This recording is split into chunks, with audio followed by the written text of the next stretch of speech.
All right, thank you all for coming this evening. In September of 2024 and in January of 2025, the BHS Building Committee showed town meeting videos about the process and progress of the feasibility study.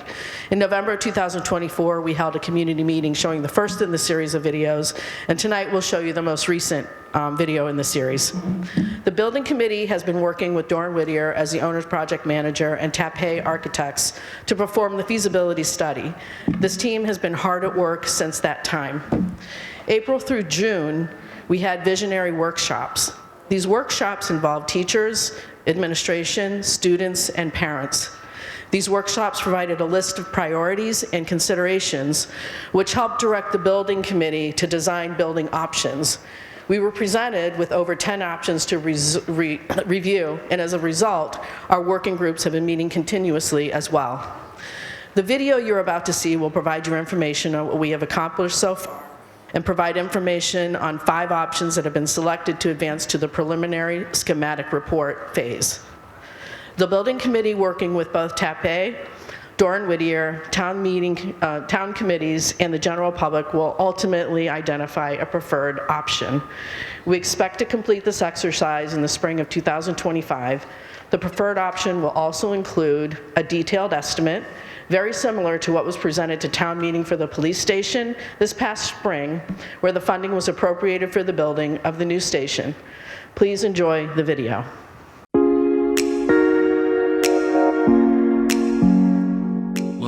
Third video in the Burlington High School Feasibility Study series. The previous video explored the existing conditions of the current high school building and its deficiencies in space and programming. In this video, we will provide an overview of how the options were developed with the project team and stakeholders. We will describe the major categories of options and show the initial general approach to each of them. And we will explain why several approaches have already been eliminated as viable options. As we move forward, it's important to note that this video will only provide an overview of this information. To learn more, please see the PDP report available on the project website. In developing and assessing these options, the following goals were kept in mind: to allow the realization of the district's educational program, to create spaces that provide flexibility in technology that will accommodate future changes in education, as well as collaborative and team-based learning. To keep cost in mind, making sure that it's sustainable and considers both initial construction cost and long-term life cycle costs. To limit disruption to existing operations and teaching and learning during construction. To create building designs that will support the community programs and community entities that are currently housed in the Burlington High School. To improve vehicular traffic and parking, to provide natural light in all classrooms and laboratories, and consider green space and opportunities for outdoor learning, and to retain the existing gymnasiums and auditorium or provide equivalent spaces in a new design. The process for developing the options to date have included 3 visioning sessions held with school faculty, staff, and administration, as well as parents, students, and residents. These sessions were facilitated by David Stephen of New Vista Design. Meetings were also held with the superintendent and Burlington High School principal, and conversations with community members at the Town Center Beer Garden and local Business Fest also informed goals for this project. Presentations to the Burlington School Building Committee were part of this process as well. When considering what's best for the high school, there are categories of options. The first category is to upgrade and renovate the existing building. This approach is code compliance upgrades only, including energy, accessibility, and life safety. Scope may include roof or window replacement, but would definitely include mechanical, electrical, plumbing, and fire protection systems replacement, and accessibility upgrades. It is assumed that this option would require temporary modular swing space during construction. The second option is a renovation and expansion of the existing building. 5 options have been explored to possibly renovate and expand the current building and can be explored in detail in the PDP on the project website. Generally, the strategies involve removing certain underperforming portions of the structure while maintaining the larger areas, like the gymnasiums, cafeteria, and select classroom wings. New large additions would connect to renovated and reprogrammed areas with efficient layouts to provide modern amenities, satisfying the project goals. The third option would be a new construction and complete replacement of the existing school. 5 options have been explored for a new building on the existing high school property, with varying locations and project details. With all new options, the phasing and logistics associated with the replacement school are much more fluid than a renovation. This would result in a shorter construction duration and less disruption to students and existing operations during construction. Multiple locations have been explored as viable for a new construction school, including the current student parking lot and the existing track and field. Depending on the options, each of which can be explored in more detail in the PDP on the project website. A new multi-story building provides all new academic spaces and state-of-the-art learning environments, with varying options to include community programming or retention of the select building elements from the existing school in the plan. The fourth option explored was that of an alternative site. Late in the PDP phase, a single site in the town arose as an available option and possible alternate location for a replacement school. This option explored the possibility of utilizing a neighboring building for the high school core academic program. The design team met with the owners of the vacant 3-story office and laboratory space and evaluated the engineer's drawings. While the building was essentially a shell and ready for development, it was roughly half the size needed for the designated programming. There were also significant traffic concerns and connectivity issues to the existing school site and facilities, as the building is located across a state highway. The alternative site option was eliminated by the school building committee in January of 2025, following the submission of the PDP report. This option was removed due to the cost of the purchase and retrofitting of the building to make ready for a learning environment, a lack of necessary space, and proximity to other school facilities. 5 other options were presented to the school building committee on October 10th and were also eliminated. These approaches require lengthy project timelines and temporary off-site swing space for the entire student population and faculty, which the town cannot support. These options can be viewed on the project website under PDP Appendix D. During the next phase of the study, called the PSR, or Preferred Schematic Report phase, the design team, along with the district, will continue to evaluate the cost and scope of each option. Current estimates place a renovation-only project at around $330 million. An addition renovation option would cost between $271 and $313 million. A new construction project would cost anywhere from $311 to $347 million, depending on the approach. The desire to relocate community programs in proximity to the high school will also be evaluated during this phase. This will further inform the selection and schematic development of the new construction replacement options. The project team will continue to work with the town to narrow down the options of all major approaches in order to further develop the selected options. To stay current with the most up-to-date information, and for news and opportunities to add your voice to the discussion, including upcoming building tours and community forums, please visit the project website at bhsbuildingproject.com. I'm going to hand this over to Mr. Sullivan. We have an announcement. Hello, everybody. Good evening. Sorry to delay the presentation, but there's a black truck in the circle, Dodge Ram 4ENT39 is blocking the exit to the lot here. If you could please move it. We have some people waiting to leave. Thank you. Some of our nice students who were nice enough to offer tours around the building, so I want to let them go and do homework or whatever they need to do. So, is it anyone here? Okay. So next we'll run through the presentation, providing additional details for various options, and then we're going to open everything up for Q&A.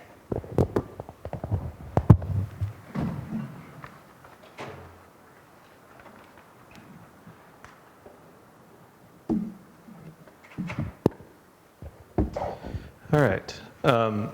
So my name's Chris Blesson. I'm one of the principals at TAP A Architects, the architect for the project. Also here tonight is, the building committee. For one, they're sitting up front, and then Terry Hartford from Doran Whittier, and I have a couple of other colleagues from TAP A here, David and Michaela, and Rachel also from Doran Whittier. We're all happy to talk with you and hear whatever it is your thoughts are afterwards or during Q&A. Also, we have a 3D model outside in the foyer, that outside, not that outside. And if you want to see these options that we're about to show on paper, kind of in a 3D printed form, I'm happy to walk through that with you as well, and you can see it in more detail that way. I think it's helpful. So we made that for you all so you can visualize better. So I'm going to go through a bunch of slides. What we're trying to do is organize this presentation to address a lot of the things the feedback and questions and things we've been hearing through building committees, and then also the website has a web form where you can submit questions and things. And so we kind of wanted to get to those things first, because that's what we feel like people are most curious about and maybe here to learn more about or talk about.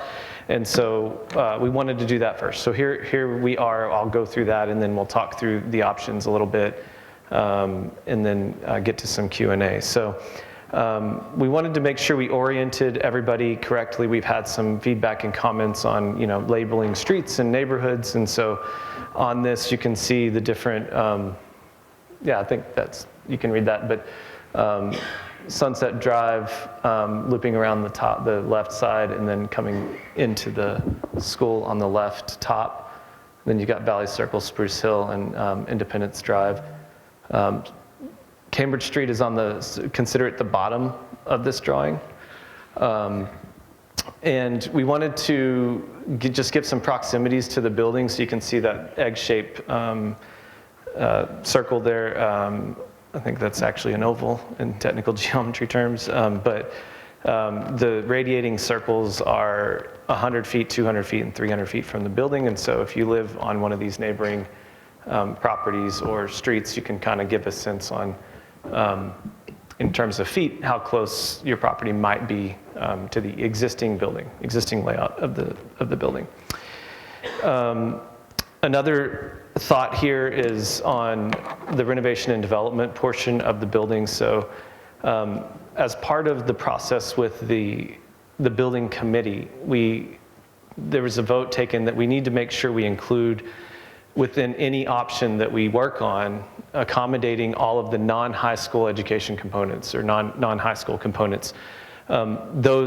That's what we call them in our terms. So if you hear us in building committee meetings say that, or you see it in a document somewhere, the non-high school programs are actually like the BCAT program, the BECC programs, the superintendent's office, those kinds of things that are in this building because you have space, but not necessarily required high school functions. And so one of the criteria for project development was, well, we can't tear down this building and build something new without actually having to take into accommodation those elements, because then they wouldn't have a home, and you have a follow-on effect there.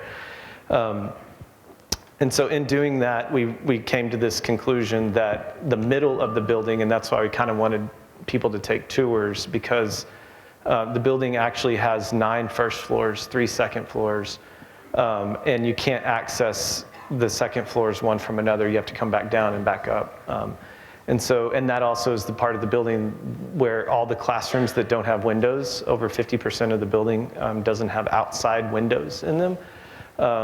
That's where that is. And so the proposal is, no matter what option we do, the middle of the building should come down, and we can actually house all of the non-high school components in the most southern part of the building, which is that top end of the hill. We can actually do it there very well, and then we can also keep the bottom end of the building, which is the gyms and locker rooms, and you just kind of separate the two, and you can create multiple things in that zone.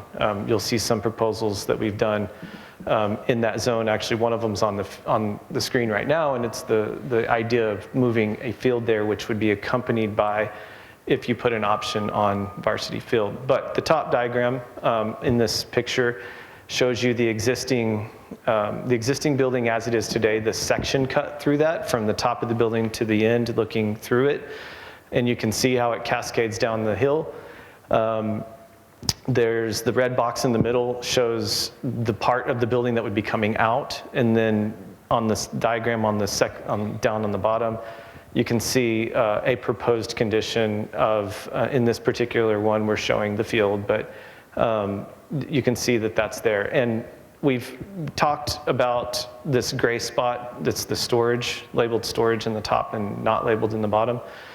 It actually already exists. It's a basement level to this building that's actually quite expensive. And it has a garage door on that side that's accessible. And so we've talked about what we can do with that, if anything. And it's, anything from if you have to put a flat surface here to accommodate a field, then you can maybe you can open it up and have some additional parking there for field, but it doesn't really require, it's not building a parking garage because we have to build a flat surface for the field. And likewise, if you demolish everything in the middle, if you look at the top diagram and you demolish everything in the middle, we would probably end up filling that space with earth or putting a lid on it and keeping it as storage, but either way, we've got to build the structure for it. If we do an ad reno, we have to do the same thing. The ad reno would go in that space that basically right above where the field goal and field is on both the AR2 and AR8 options. We would have to deal with that space additionally there too. So in all options, we're having to deal with that space, whether it's parking, storage, dirt, or building. We're dealing with that space as part of the cost of this project. And so we, in some of these proposals, we tried to get creative and show different options for that as it relates to what's being proposed. One of the questions that we've seen come out is the concern around that. So this is the section cut, the concern around putting the field in the middle of the building. See if I can use this laser pointer. That would be in this section here. Our model out in the lobby shows this, so you can get context for that. But what we wanted to do in listening to that and the voice of the people who live closest to that and who might be most affected is look at potential other options should a decision be made to build a new building on Varsity Field. And so some of you may know, but we engaged in a process with the Conservation Commission in Burlington to have all of the wetlands flagged and marked so that we know exactly where they are, and they did that process with our engineering team. And so the fields that are right up in here, right now they're practice fields. I think there's a high ropes course in this section, and then this is the student lot. We are proposing that maybe an alternative to putting sports field, a football field, soccer field, all the games you play in the grassy area here. We can accommodate that in this area, complete with stands and concessions and toilets, restroom facilities, and not encroach upon the wetlands setbacks. And so we wanted to study that a little bit more to give options and maybe have further the conversation with everybody about this possibility, because what that does is opens up, the thing we can't fit there is the track around it, so that you would have to separate the track from the field component. So there's field sports and then there's a track, and then what we were saying with that is we can still put the track in the middle of the existing building as previously shown, but the track component is much different than say a football field component, because you don't necessarily need lighting for track, and you don't have bands playing. Typically, my experience is bands don't play at track and field events, but you might have a different thing here. And the crowd noise is much less for track and field. And so we thought that might be a good conversation starter to help appease and listen to people about. And so we had these few options. This is one. Here's another one that looks at just another orientation, and then a third one. And just because we know the question would come, we looked at putting a field on the student parking lot, but it doesn't fit, which is why we didn't really investigate that too much further, but it doesn't fit in the wetlands or in the actual area of the parking lot. And so those are some thoughts for alternative field locations. And so as people kind of absorb all the information tonight, I want you to think about that and think about us presenting that to you for consideration. And those would be options that you need to consider for the new options that would be built on Varsity Field. Along with that, we did do a lighting study on Varsity Field, on the idea of putting a field in the middle of the building. What you see on the screen right now is a photometric drawing. All of these little numbers here are zeros. So that's 0.0 foot candles out here. And that is if we had the 4 light poles on the field, focused right on the field, and the point at which you would get 0 effect from the light source on the ground surface itself. And a couple of examples of that night sky compliant lighting is this, and they really are super focused. I went a little bit further on that this week and engaged with the town of Burlington's planning department and engineering department and asked for the sort of layout and study of all the street lamps in town and the wattage and foot candle that those have. And what we're showing here is actually at the property line and roadways, actually less than what you might have for every pole that is located. This is really feedbacky. I don't know if you can do anything about that. Quite distracting. And so this would actually meet the intent and target and not add to any of the strategies that are currently in place for the town-wide lighting of public roads and access to those. So it actually is a pretty decent model. The other conversation that we had, and rightfully so, is about sound and what the sound effect from moving a field from one side of the site to another. And the conversation is, I bought my house knowing what was here, and you're going to flip that, right?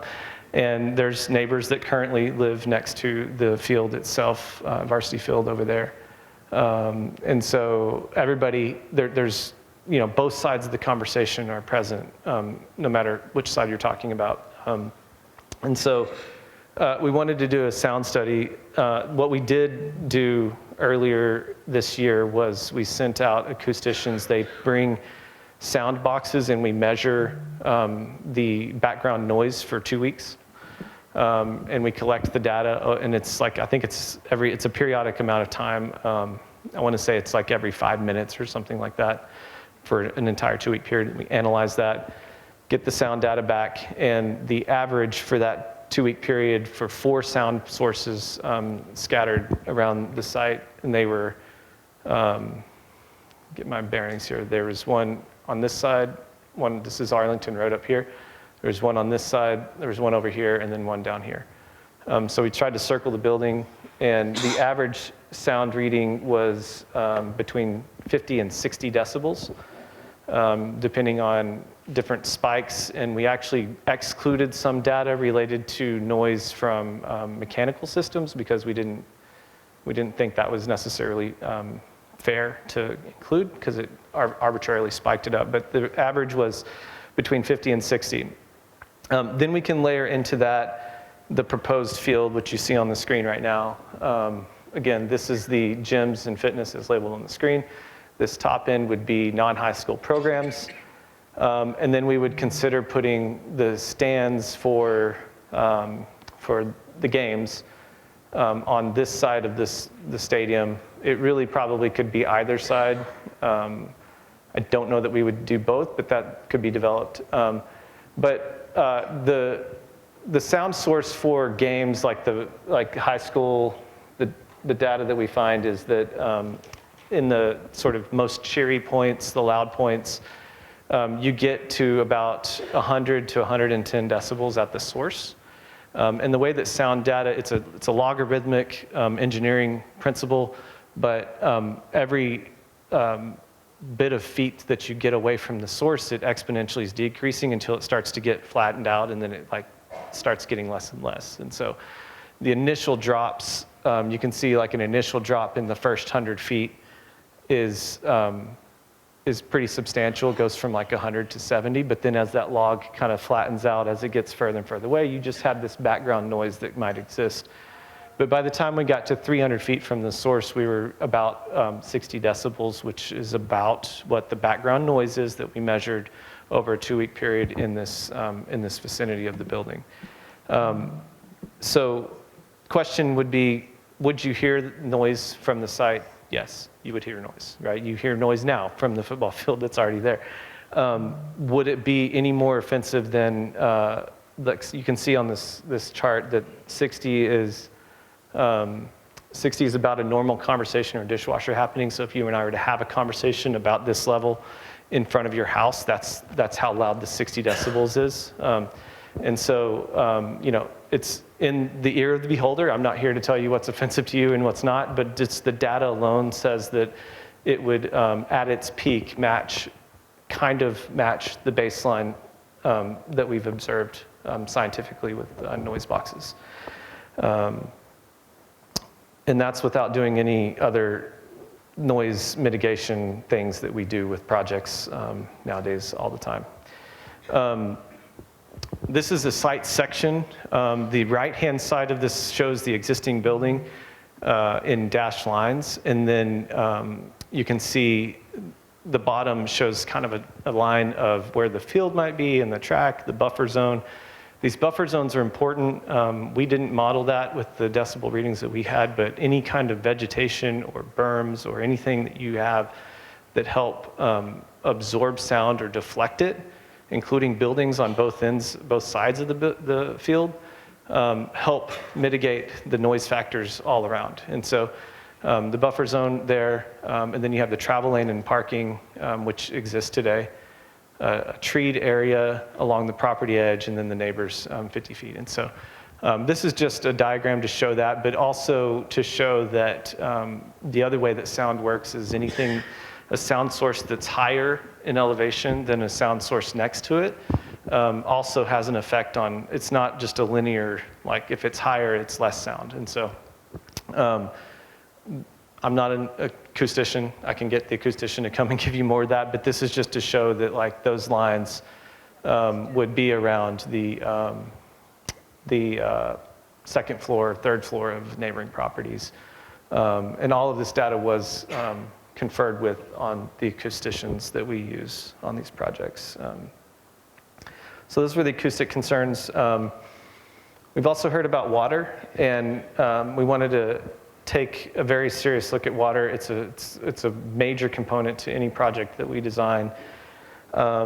This diagram is showing the existing water resources on the site, and you know, notably you have the Long Meadow Brook running through there. I think there's a couple footpaths that go from that to Valley Circle.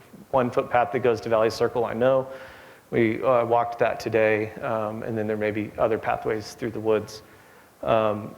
You have a flood, there's the flood zone in purple. Those are the updated flood zones. FEMA's releasing new maps very soon. We've been told they come out for 2 years now, but that's a flood zone. And the other kind of benchmarks you can see here are setbacks. So the Long Meadow Brook is considered a river, so there's a 200-foot river setback. And then the other major thing is, I just want to highlight here, if I can get this to work again. There it is. These existing flooding or groundwater observation points. So part of our engineering study for the high school is to do both geotechnical and civil engineering water study. These existing flooding or groundwater standing pools, which were observed during high water seasons, during spring and summer, were in these zones right here. And so we're taking note of those. We're trying to consider what the impact of these would be generally on any project proposed. But this comment on the right, and I think, if I'm not mistaken, a full memorandum on stormwater engineering and design is going to be on the project website if it's not already. But this is just an excerpt from that, and the bottom line is that all projects are required to reduce both rates and volumes of runoff on sites for all the major storm events, and we take it out as a matter of design for our firm and our civil engineers. We go to the 100-year storm and even beyond. Sometimes we'll look at even further. But we can model out how the interventions that we make on the site will actually decrease any stormwater runoff, or both in terms of flow and volume from the site. Most projects are reaching over 50% better. Most of them are in actually the higher. I have one right now that's 100% better. And so all of that's dealing with the stuff on site. And so what happens generally in the brook, as it is a water feature that is fed by lots of other things, but we can handle everything that's on our side of that and on that might be impacted by construction, both in terms of groundwater and surface water. Excuse me. This diagram is an overlay similar to the last one, but what we wanted to do is kind of highlight in this one where the buildable areas are for new construction. And the focus there is where can you put a building if you wanted to build new, or where's, like, forget about new, where could you add on as well? Well, it just so happens that the buildable areas are in yellow. And the big reason for that is because if you do a project anywhere on the existing building, we have to do a series of modulars or temporary schools to house students or staff during that time. And it can be a variation from, you know, a little bit to a lot. And that gray area in the middle of the existing building here is the portion that we've sort of committed to dealing with by demolition. And so we can't tear that down until we make some solution for students to be in while this is being done, which is usually an addition, which two options show additions here, or a new building, which there's one that is right here that is 100% dictated by this wetland and the setback buffers for that. And then two options that are over here on Varsity Field. The brown areas we're saying are not buildable because of parking constraints or hills. It would make it very difficult to operate the site if we were to build there first. And also that same idea comes into play when you talk about modulars or temporary facilities. Okay, so the options under consideration now, I'll have a summary slide of these in a second, but AR2 is the one on the screen right now. It is an addition in the center of the building, which, again, I keep mentioning that middle part would come out. The way this one would work is currently the auditorium is about in this section right here. So we would be sitting probably right where that dot is right now. So, but the proposal would be that we build from this line out first. And what that does is allows us to build this section and then move students and staff into it and then come back, demolish everything in the middle. And then the last bit would be to rebuild the rest of the addition out here in front of the gyms and the gyms and locker rooms. The downside with that is that in order to enable this to happen, we need to take the auditorium and music spaces first as the first step in a 42-month process that is first step this, second step build, third step move the kids in, fourth step demolish everything, fifth step do this part, and then at the end of that, miraculously, you've got a ad reno building that looks a little bit like this, but it's 42 months definitely without music or auditorium space at the high school. You'd have to find somewhere else in town for that. This option, AR8, is again taking a look at building outside of the existing building. This adds on to the edge of the auditorium. But it takes over the circle. It's 4 stories on this side, 3 stories on this side. But it keeps the gyms and the auditorium, and then keeps this existing building up here for the non-high school program elements. You can kind of see traffic flow here. In all of these, we're kind of maintaining a strategy where we want to separate buses and cars. Actually, today when I was coming on site, I had an interesting, I got to watch some interesting maneuvers with buses and cars, and so I'd like to make sure we separate those moving forward as best we can. But this is AR8. It adds a bit of a building, the academic portion of the building here. You can build this separately from taking off the auditorium first, but this is a quite large addition. So it's, I want to make it, it's got a courtyard, other kind of features. The actual floor plans, some of which are out in the lobby, so you can see those a little bit more. This is NC1. For context, you can see the existing building here. The student lot is right here, and this is the wetland that is bounding on the east side. There's another wetland over here next to Anna Road that also has boundaries that affect this, and so this was literally shoehorned in around the wetlands, buildable areas around the wetlands, trying to figure out a way to do that. This would put a 4-story building about 120, 130 feet right in front of these homes right here, and kind of change some of the traffic flow. It's also a very long, skinny plan, not the most conducive for current high school functions, but this would also, we would take out the middle of this building and probably replace student parking and some planted areas of some sort in the middle of the existing building. Again, requiring that it be filled and supported. Here is NC4. This is varsity filled. Currently, you can kind of see the underlay there. The little red peeking out is the edge of the track. And yeah, this is kind of the layout for that. You can see a little bit more detail of this out in the hall afterwards.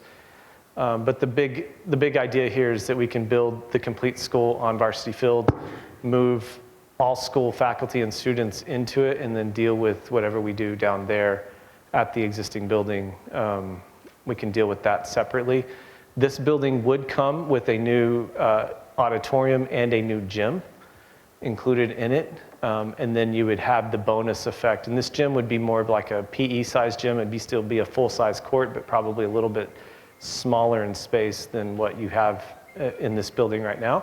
But you would still have this field house down here with lockers and everything for the extracurricular sports, but PE and things would probably be hosted down here, as well as auditorium events. Same kind of idea for NC5 here. The big difference between these two, aside from their shape, is really this one is kind of meant to orient to the south. So south is this end of the drawing going directly left to right. And so this one's got a really good solar orientation, which helps with lifetime maintenance and sustainability efforts. Makes the building work just a little bit harder. It means we don't have to add as many like shading devices on the edge of the building and things like that. Versus NC4, where the classrooms are facing east and west, we would have to do a little bit of mitigation on that layout. Nothing major, but just little things to take into consideration. Both of these would present a sort of infilled face on the edge of Cambridge Street, which would end up being probably about 1.5 stories to bring a little bit of character to that corner. Here's Anna Road, if I'm saying that correctly. And then just to look a little bit more in depth at this option, again, not trying to force the idea of varsity field, but just show that it fits put that aside for a second, the way that the non-high school component, that's really the point of this drawing, is the non-high school component. The early education center, the preschool, could move to where the cafeteria is now. BCAT stays where it's at, district maintenance stays where it is at, district welcome center, and then central admin. And then the second floor of this space would be able to have dedicated space for expanded Burlington, sorry, I live in Brookline, so that's why I came up like that. Burlington Public Schools, professional development and tech, and then an area for future development at the end of that. Locker rooms we'd renovate and kind of reshuffle some of the things in that program. But this is really just to show how the programs in these two buildings would work regardless of what goes in the middle. And just remember, whatever we do, we're going to have to infill and work on that middle section for all of these options, even the ad renos. Current cost estimates you saw in the video. I don't have to read this, you can see it. We are sending these out at the end of this week for a fresh update on cost estimates. We've been working on the floor plans, we've been working on the site plans, taking all of these questions and concerns into consideration. And so we're trying to get a fresh update on these, but the current data that we know for sure from the third-party cost estimators is represented on the screen.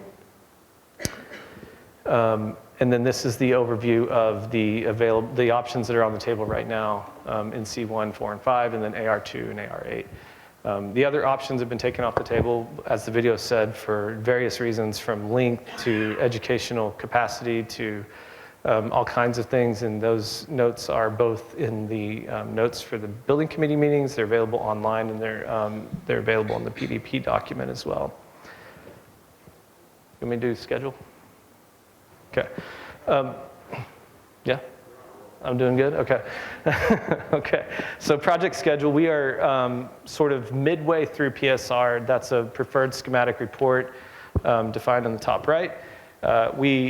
This phase is about fact finding and continuing to whittle away at the available options to the town. And really the big goal is finding the most educationally appropriate building that is the most, also hopefully the most cost effective. Those two things don't always, most educationally appropriate doesn't mean the cheapest, and the cheapest doesn't mean educationally appropriate. So we got to do a lot of thinking between the lines on those. And the building committee is currently doing that work.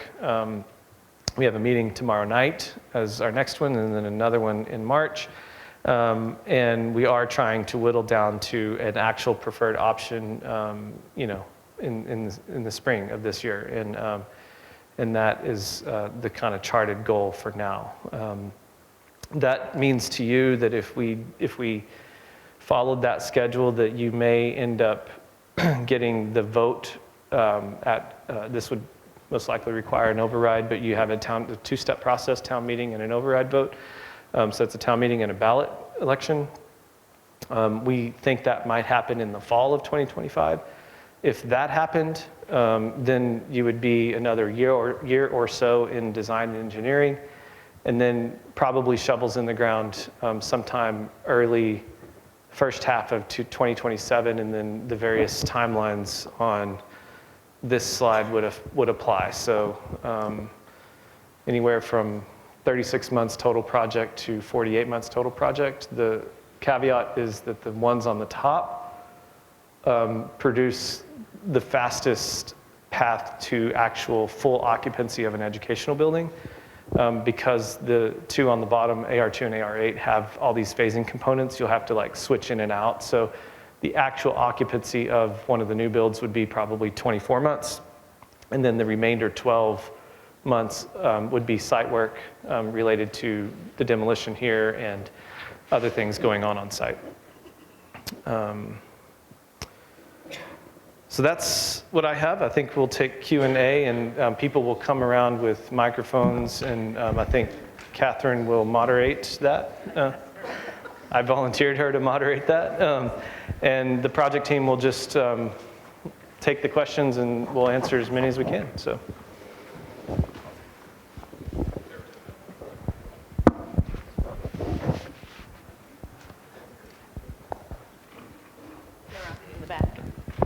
Sarah, I just happen to know her name.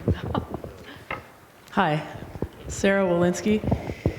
My question is, why is AR8 not the obvious choice? Other than the fact it might take a little bit longer, we're talking 3.5 years as opposed to 3 years for something that we're going to use for 50 or more years.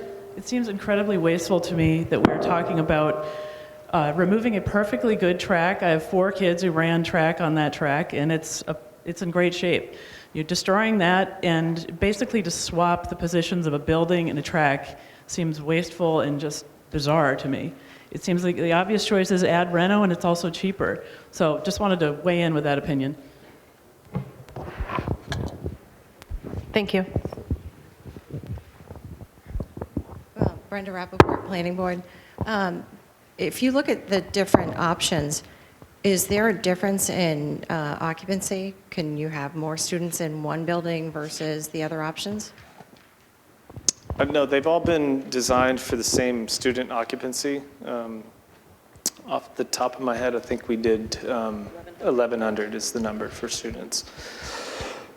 And the same staff to accommodate that. So they're all, what we do is we have a spreadsheet that puts the number of students in it, and then it kind of helps us generate, it's from the state's standards, Massachusetts School Building Authority, similar to what you did on the Fox Hill School. And so you put the number of students in, and it gives you an ideal number of classrooms and things like that. And so we leveled each of the options to that, and we've been designing for that. So every option is equal in terms of occupancy.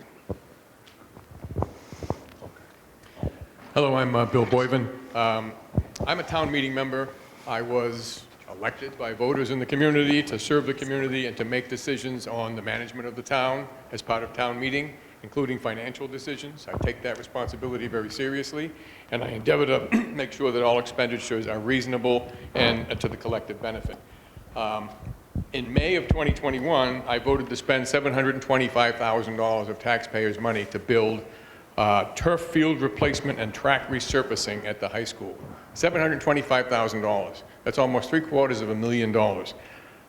If you think for 1 minute I'm going to support a motion to throw that money away, you're sadly mistaken. This is, I will not support any design that removes the new and beautiful community asset and wastes the precious expenditure. It's not even 3 years old, and it's very functional, it's very modern. I don't see the benefit of heaving it at this point at all, and I wouldn't support any measure that would suggest we do so. Thank you.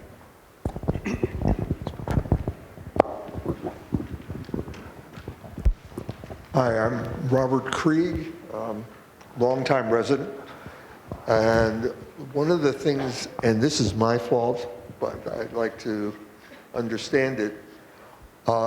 In none of the presentations that I've heard here or in the past X number of years that I've been hearing that we need to replace the high school, has anybody explained to me what problem are we solving?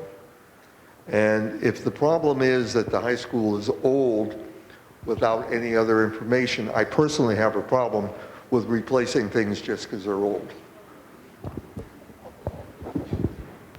If you want to answer that. I mean, again, there are a lot of, I guess, what do you want to say, issues that are going to occur. I mean, not that this is going to die any day soon, but we've got issues where if the HVAC system were to go, then we have to start a whole renovation of the building anyway to get everything up to code. We're already not up to code in this section of our building. The whole middle section of the building is not up to code for accessibility. So there's a lot of issues in addition to the fact that we were just talking about, what is it, how many second floors did you say we had, and not being connected. And it, you know, we have a lot of community members that have been coming to town meeting and everywhere because we clearly, people feel we need a new high school. So we were given the $1.5 million by town meeting to investigate that. So that's what we've done. And like I said, we're going through the exact same MSBA process, even though this is not an MSBA project. We're going through that same process that we did for Fox Hill. I don't know if you guys want to add anything, because you guys have really investigated the building itself in more detail. That's just kind of a recap. I can add some color to that. The science rooms, we offered tours before this, and partly so that people could see the science rooms, but also the other parts of the building. If you came to this school in the early 70s when it was built, you'd probably think you were right back at that day in those science labs. They don't have any natural light. The systems in there are all legit, antique, probably museum worthy, I would say. And that's just one of the issues. The other issues are related to natural light in classrooms. There's research, a lot of research out there that talks about the educational benefits and student success rates with natural light being available in the classroom. Over 50% of the building, most of which is right here in the middle, and the part that's not accessible and all of those things don't have access to natural light. And then beyond that, there's the educational components where, you know, in the 21st century now, teaching and learning has evolved in a little bit of a different way.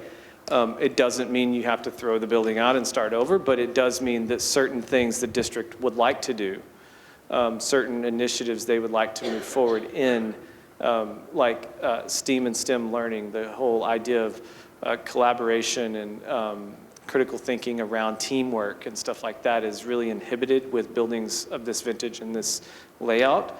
And so at a minimum, you would want to try to address those concerns with some kind of modern facility that does teaching and learning the way that many of your peers in other towns all around you are doing at the high school level. But beyond that, and I'll stop there, but beyond that, there's a whole series of existing conditions reports and findings from engineering studies that are on the website. We've posted those up there for you guys to see and understand exactly what systems are beyond their useful life, what needs repair, what might need repair. If you chose to do nothing, what might you be looking at long-term range, things like that. So I invite you to kind of review those and see what's out there. And hold on one second. And then we were also going to talk about sustainability and what it costs to, you know, heat the building, et cetera. And then I think we had a slide up there too that I think some people were asking, why not just renovate what we have? But you'll renovate what we have and it'll cost about the same as doing the reno addition, for example, or one of maybe the low end of one of the, you know, if we built the school on the football field, right? Or the skinny building. So again, we're not solving all of the issues that the students put up with, again, with the multiple second floors not being connected. You're not fixing a lot of things, even if we just did 100% renovation. So you're basically going to get this same building, not solving a lot of the problems and spending the same amount of money. So why not improve what we have, again, for the educational purpose and getting our students the space that they need so that we, you know, quite frankly, we want to be able to compete with our neighboring towns. We want to attract, you know, people to come to Burlington and move to Burlington and invest in Burlington. And I think we all love Burlington, so we want to put something out there that we all can be proud of, whatever version it is, right? Okay, so next. Florence Leone, town meeting member, Precinct 1. I know you've all put a lot of time and effort into this, into putting this presentation, and I think it's great. I don't disagree that the high school could use some improvement, but I'm struggling with the cost of the building. Waltham just built a new state-of-the-art high school, and if you Google it, it'll tell you that it's the most expensive high school in the state, and that was built for $374 million, 414,000 square feet. Now, the enrollment at Waltham High is 1,791 students. Let's round it to 1,800. And Burlington, for the 2024-25 school year, is 1,019. We'll round that to 1,000. So you've got an 800 student differential. Now, the school, in addition to all the wonderful classroom things, they have a culinary arts kitchen, cosmetology lab, auto collision, auto tech, HVAC, carpentry, health assisting with hospital beds, health assisting with mock apartment. They also have an amphitheater to give students the college, to prepare them for the college courses. Now, we're looking at a price tag of $350 million, and you're telling us that it's only going to cost the taxpayers $1,000 per year for 30-plus years. Well, the Waltham taxpayers just got their tax bill that they paid on February 1st, and the average increase was $250 per quarter, which is $1,000.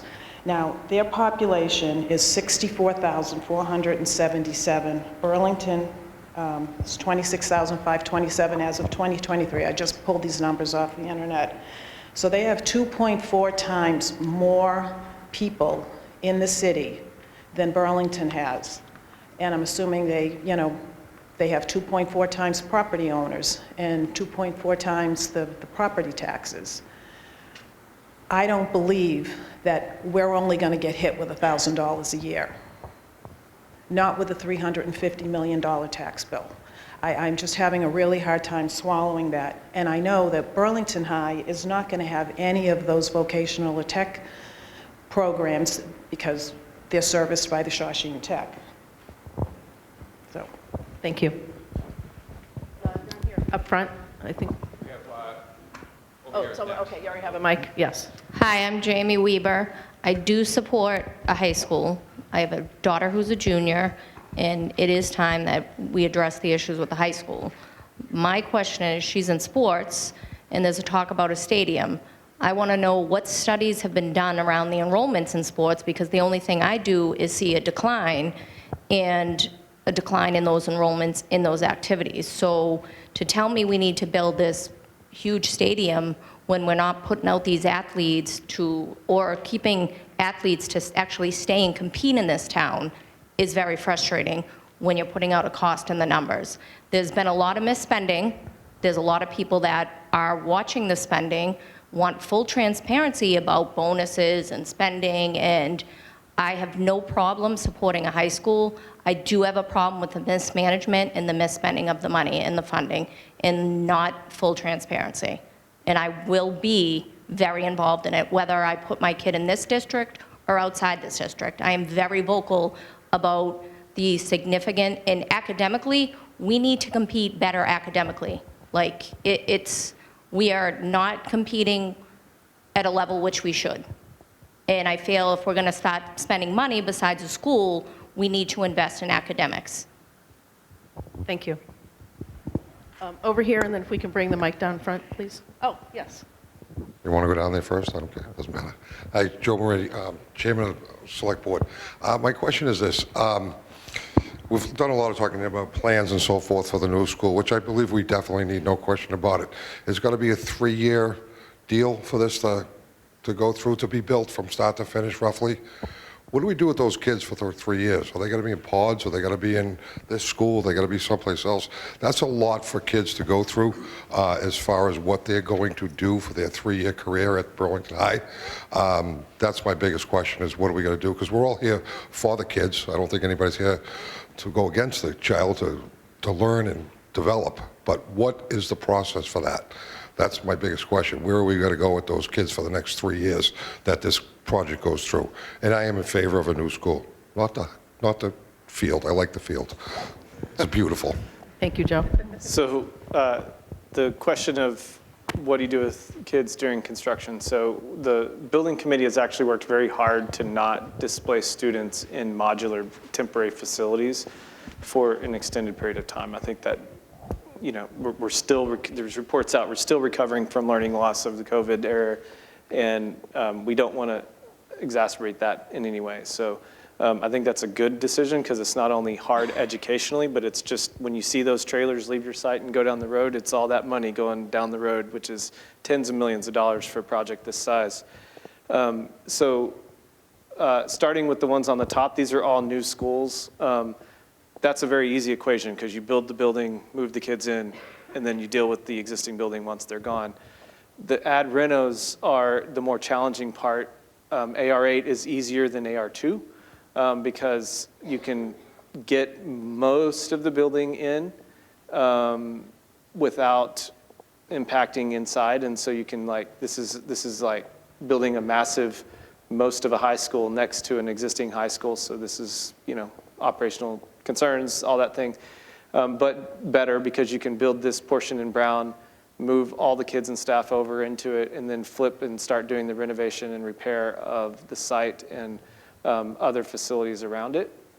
And then this one is harder than AR8, and that's why it's got a longer duration, because we have to take off a bit of the building first, then build all of the addition, move the kids in, come back and do the addition, the demolition and repair, and then do the next addition. So that both of those AR options try to deal with students by using actual long-term investment, the building itself, as your swing space, instead of wasting money on temporary facilities that'll go down the road at some point. So that's the strategy in all the options. Good evening. My name is Bob Young, and I want to thank all the town people that are here this evening, and I want to thank the people that may be watching online. Before I get into my first question, I want to thank Sarah for her question, if I have a right name, or her points, and the lady that had some very cogent, in my opinion, comments about Waltham. I thought it was quite interesting. I've been to school committee meetings, and you can have citizens' time, and they sit there and they say nothing. This is supposed to be a community meeting. I thought it was pretty telling that these two women didn't get no one up there that I can recall answered. Just because it wasn't phrasing a question, they're making some points. So I think it's very interesting that you didn't say anything. I have a question about the acoustic tests that you talked about, sir. You took those 3 weeks ago, 4 weeks ago? When did you take those tests? They were conducted, in that time range. Okay. Was that during a football game? No. Why not? You don't play football in the winter. I'm sorry? You don't play football in the winter.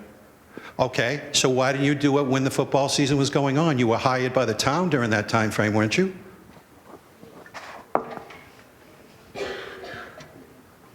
Wouldn't you get a better reading? No, so again, we don't want to get confrontational. And again, with Sarah, I had asked her question. Hold on one second, Bob. I did not respond because she didn't ask a question. We're listening to people. We listened to what she had to say. I can, say, yes, Sarah, thank you very much. But I wasn't going to get in a debate because it's not up to me. It's up to the whole committee. So tonight we're here listening to everybody. We're listening to questions. Where there's a question, we'll answer the question appropriately. But, we didn't even know about the potential of possibly building on that football field, I think, when you were saying, why didn't you set things up? These are things where we went to we set up the beer garden, for example. Someone suggested that. So that was something that we started to look at, and TAPE then started to investigate possibly putting the building on the football field. So the timing may not have been right based on your question for them to put that up at the time that the football season was open. Okay. Well, I've been watching, and you have, and others have commented about the professionalism and experience, and it's on their own websites of these people. Why wasn't it done? It's not confrontational to ask a question. I simply asked why you didn't do it. Wasn't it not a possibility, saying your comments, it may not have been a possibility. Well, I think I find that hard to believe. But let me say this. I don't think this should be a one-way street here tonight. People are here to get answers. And just for you to just say, we're just going to sit here and be non-responsive unless you're asked a direct question, I think is not reasonable. How do you want someone to respond when they're expressing their opinion? Am I going to say I agree or disagree? I can't say that because I have to be neutral. How you want. I'm just saying. We have to be neutral because we're listening to what people are saying. All right. So the points were made. We are going to bring that back as a committee. Can I interrupt for a second? We'll listen to that, and we'll all make a decision as a committee based on what we hear tonight, what we hear at whatever next community event we have. We're listening, right? We came up with some other options for the football field. So let me say this in closing. What the community had. Thank you. Right. So I would say something to the lady that had the comments about Waltham High. She had specific things to say about the tax rate, what they were getting for their money. She made a specific statement that she doesn't believe your $1,000. Okay. So there's a question. We have the answer for you. Thank you. That's all I can take. Thank you. Thank you. I'm Doug Davis, and I'm a member of the building committee as a representative from Ways and Means. I can try to answer just in that I don't know that project. My first thought on the Waltham project is the number you're seeing that went to the taxpayer is after the offset from the MSBA. So the Waltham High School got funding by the state. I don't know what they got, but it was probably 35 or 40% of the cost of the building the state agreed to pay for. And so that would more line up with the numbers that we're talking about. As far as what it will cost for the average taxpayer, we have a number that we use that we checked and double checked for Fox Hill, for the police station, and again for this project with the town administration. It actually became, on the Ways and Means Committee, we have a couple of people much nerdier than I that really enjoy this stuff, and they went at it independently, John Eiler and Ed Parsons, completely independently from each other, and came up with the same number from different angles. Then the town administration, we asked them, and it turns out they used a completely different approach to figure out the number, and it's very close to, for every $1 million that the town finances for any project, it costs the average taxpayer about $3.34 a year. That's just what it is. So a $300 million project, it's going to cost the average taxpayer, so the average residential value, it's going to cost that taxpayer, I think it's $1,002 actually. And so that number, it lines out.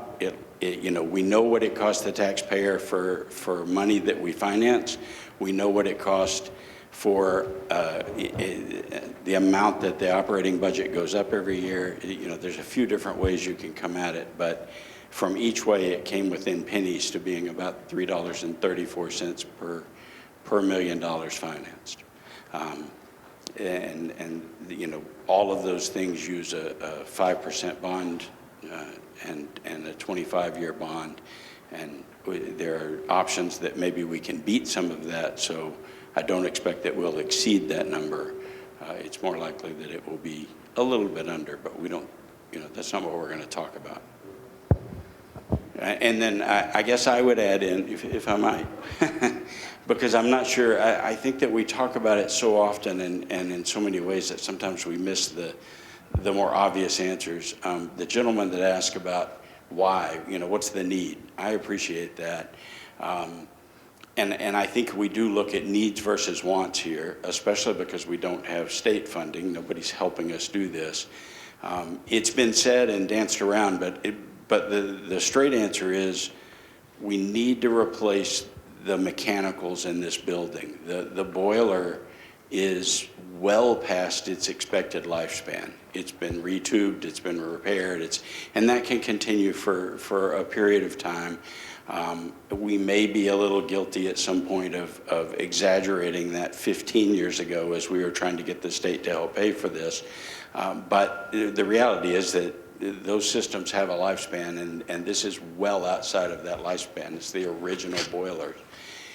When you replace the boilers, you trigger a state law that requires us to bring the entire building up to current day code. That means disability access code, that means electrical, it means plumbing. And so what becomes a maybe $80 million boiler replacement becomes a $335 million renovation just to bring the building up to code. We have not found a way to replace the boilers without triggering those codes, and that's where the expense is. And that's unfortunate because in many ways you can say that this building's in good shape. The town did a good job of taking care of the bones of the building. It's not pretty, it looks like a prison, it doesn't have windows, there are a lot of problems, but it's a solid building, and it'll probably be a solid building for another 50 or 60 years, except the mechanicals need to be replaced, and that triggers some state laws that we can't get around. So that would be my more complete and simplified answer to that. That's how we got in this, is we need to replace the boilers.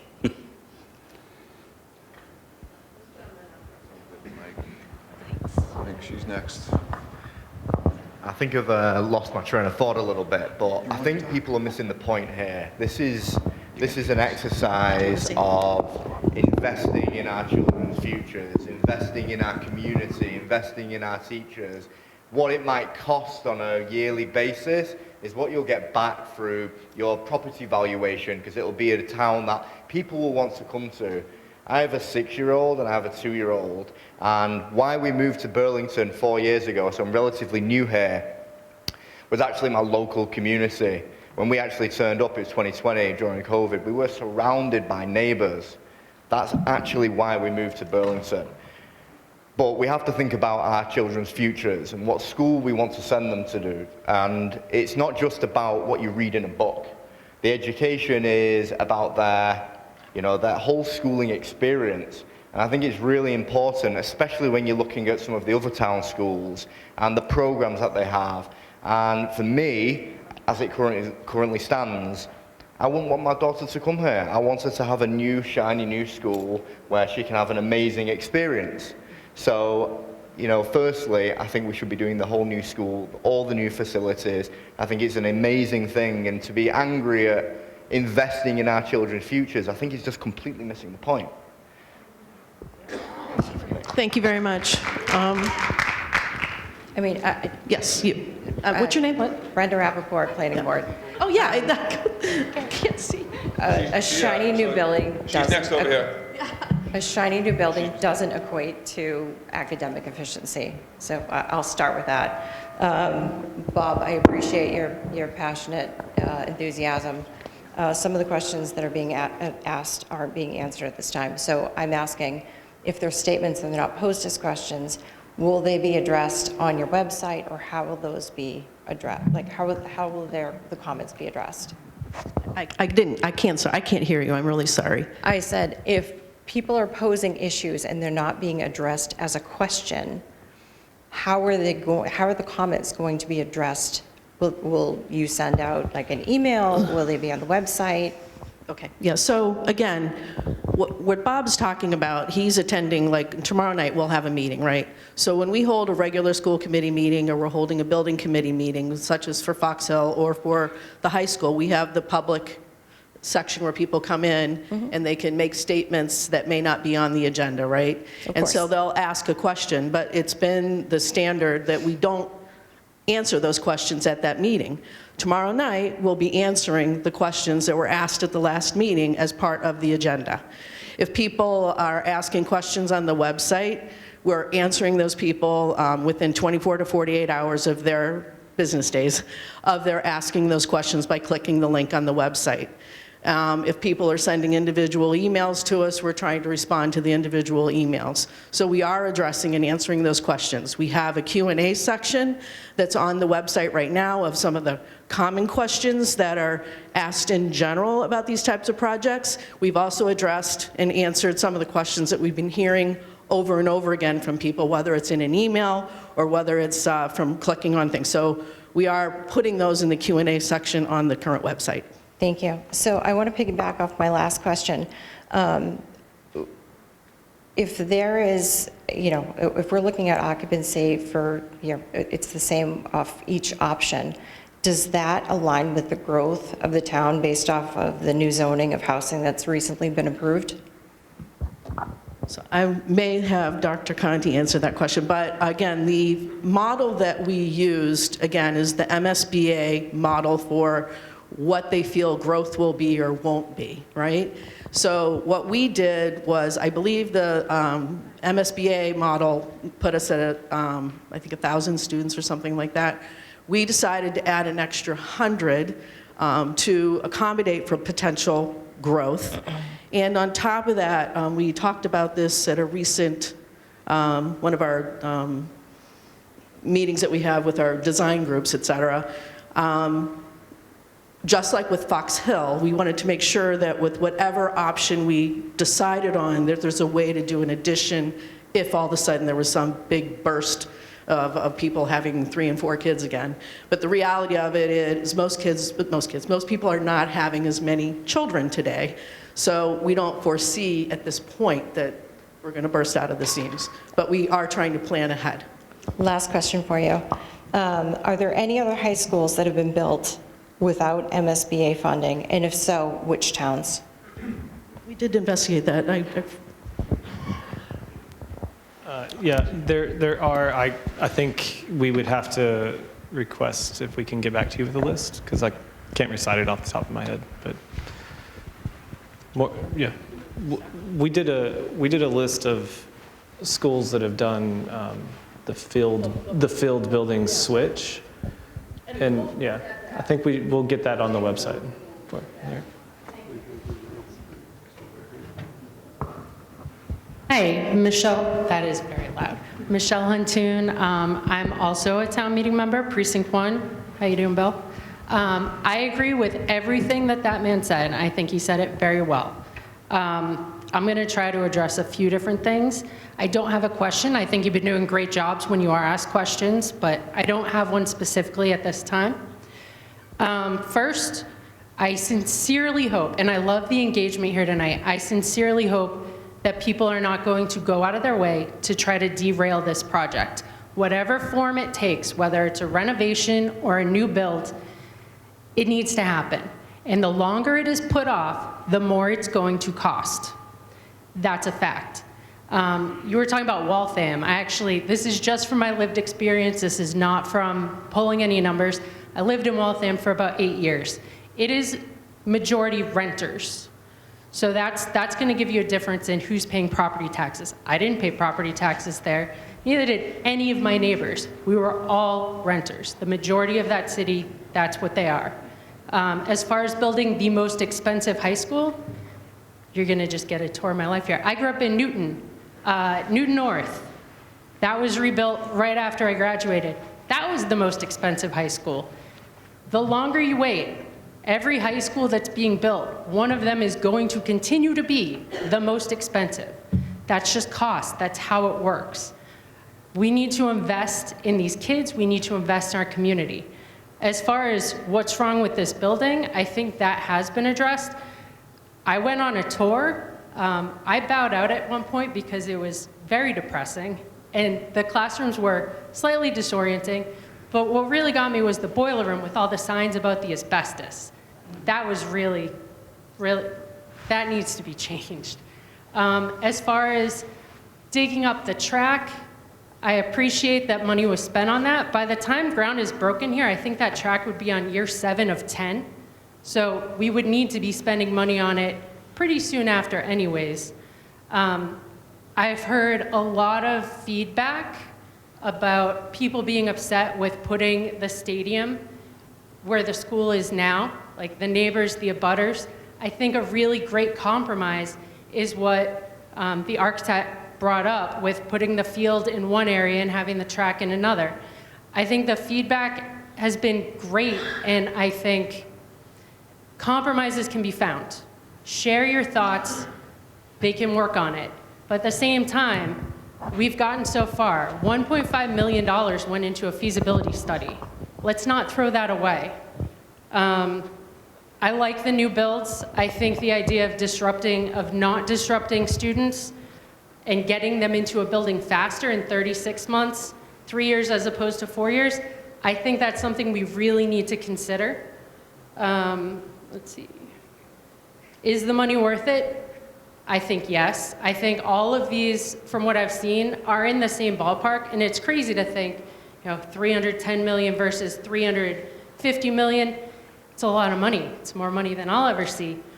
But when you're spreading it out amongst a town, with everyone investing in their community, it is worth it. We need to put the money in. People will see it come back in their property valuations, and you'll see it in the kids and how they are doing in school, in their academics, what they go on to do. You want people to want to move here. You want people to want to live here. I know there are complaints about the academics. I think it is an issue that needs to be looked at separately from this building. They're not mutually exclusive. They both need to be addressed, but that's not what we're addressing here, and I don't think that should take away from this conversation. And I also don't think that kids should have to win games to get good facilities. So that's about what I have to say. I also have a very young daughter. We're getting a new Fox Hill. She'd be getting a new high school. I'm obviously very self-interested, but I think most of us here have some level of self-interest, and that's why we all showed up. Thank you, everyone, for the work you've done. It's very much appreciated. Right. And thank you for your comments, too. Thank you. Again, I appreciate that you recognize it. Like I said, we were listening to people at our meetings and from comments, and we've come up with some alternate, ideas and plans, and wanted to make sure that that's what we presented to people tonight. Because like I said, we really are listening and trying to come up with a solution that, again, is something the whole community can buy into, and that is going to be the best for our students and our teachers, and for us as a whole. So, I'm sorry. Oh, in the back. Yes, sorry. Okay, me. Okay. Hi. I'm Laura Sharma. I am an educator, so not in this town, but I know what it's like to teach in a building that doesn't adequately meet your students' needs. I teach in a windowless room. I get it. But I'm also coming today, just to reiterate, I fully agree that something needs to be done about the high school. I also come today as homeowners who my husband and I just bought last year, and we live in the neighborhood. And so when you say, investing in the town, I completely agree. However, and I understand that you're giving us different options for the varsity field, but putting a varsity field essentially in my backyard does not increase my property value. And that sucks, because that is a really hard thing to do in 2024, 2025, buy a house as young people. So I don't want you to confuse that I'm not invested in the town or that I am not here long term. This is really important to me. And so I do appreciate that you did give us an alternative option for where the stadium goes. And I'm just wondering, when do you concretely plan to make that decision? If you're going to make a decision about a new build, at what point do you decide where the stadium goes in addition to it? Is the decision about the new build going to be at the same time that you choose to go forward that plan? I also am concerned that we've attended meetings where we ask questions, and yes, I am hearing some of them get answered or addressed, but some of them kind of get brushed aside or commented I can't tell you what your noise disruption is, or personally kind of pieces like that. And I'm just wondering why there haven't been more meetings, not only for butters but community members that are going to face not only a financial burden but a quality of life burden as well. So that's all I have to say. Okay, thank you. And again, I know that, in some people's mind, this is only the second community meeting that we've had, but looking and being a part of the Fox Hill project, people were saying, try and find other ways to reach out to the community, because not everybody is comfortable talking in front of a crowd. So again, we did the beer garden. We attended 2 events there, had a table set up, had people asking questions, coming up with their ideas, and like I said, that's actually where we decided to investigate possibly building on the football field, because it wasn't something at that early in the stage that we had considered. As far as the lighting, I think, again, we were doing the study, so I think we hopefully have addressed that question this evening for you. I did do a little bit of, this is just my own little research, because I know people are concerned about home values, about the field moving nearby, but I just picked 3 random houses on Anna Road and 3 random houses on Sunset, because I think those are the 2 streets that are closest to potentially if we moved the field.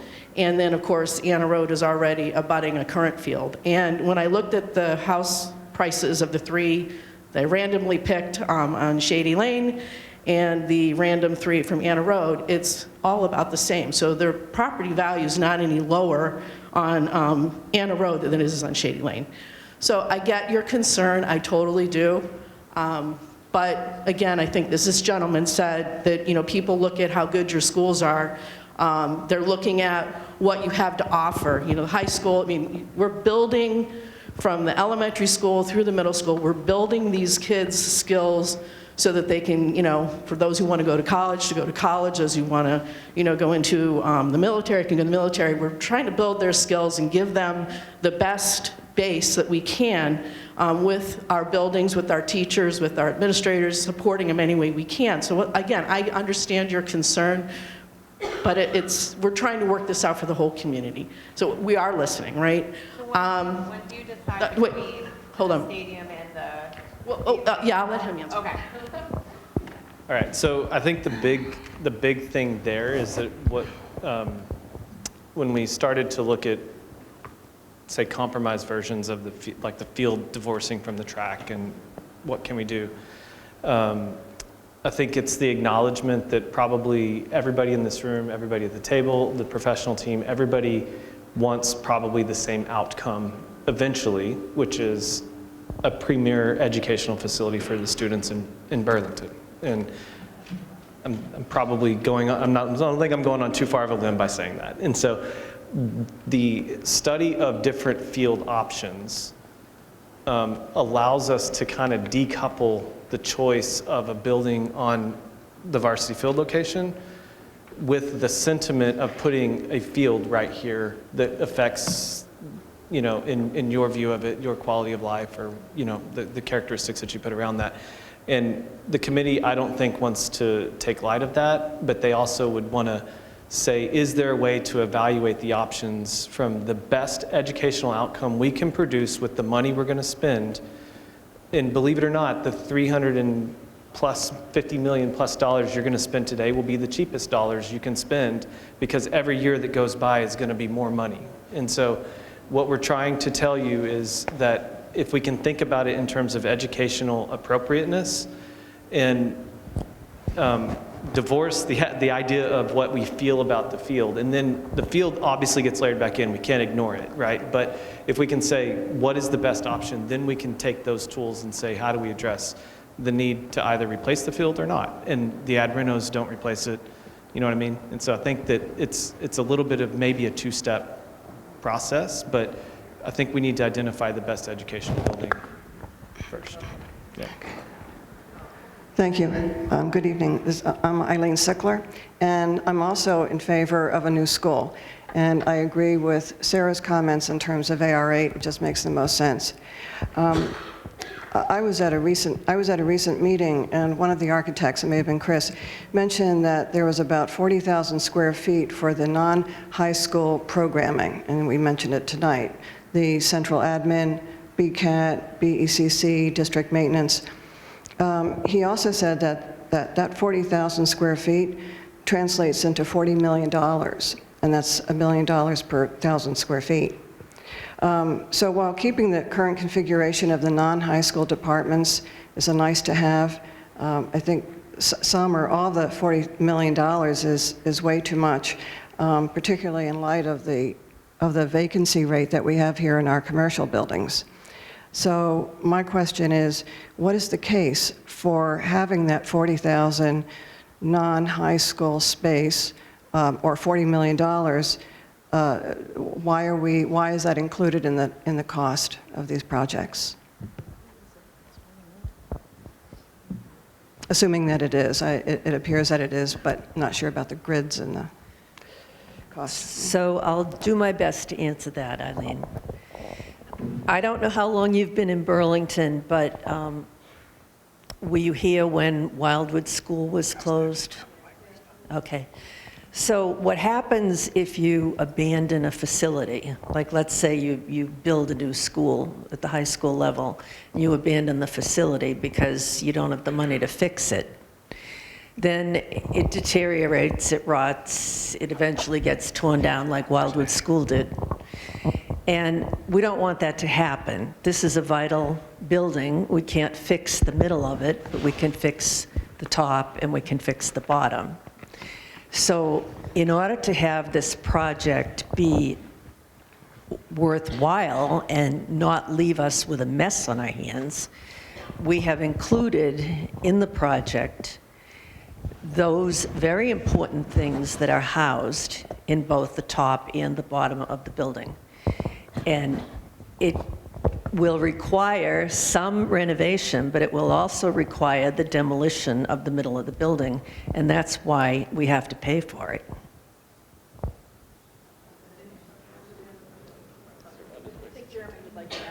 You want it? So Jeremy Bush, School Committee. Speaking to that point, Eileen, my daughter has some educational challenges. She attended the BECC, and it was critical to her success that she's experiencing now in her academic career. right? Because while it's not a high school educational space, it is very much an educational space for the BECC. So for that portion of the building, I'm very much in favor of keeping it because, you know, my own lived experience is that it really helped my daughter out in that way and got her some things she needed to progress in her career.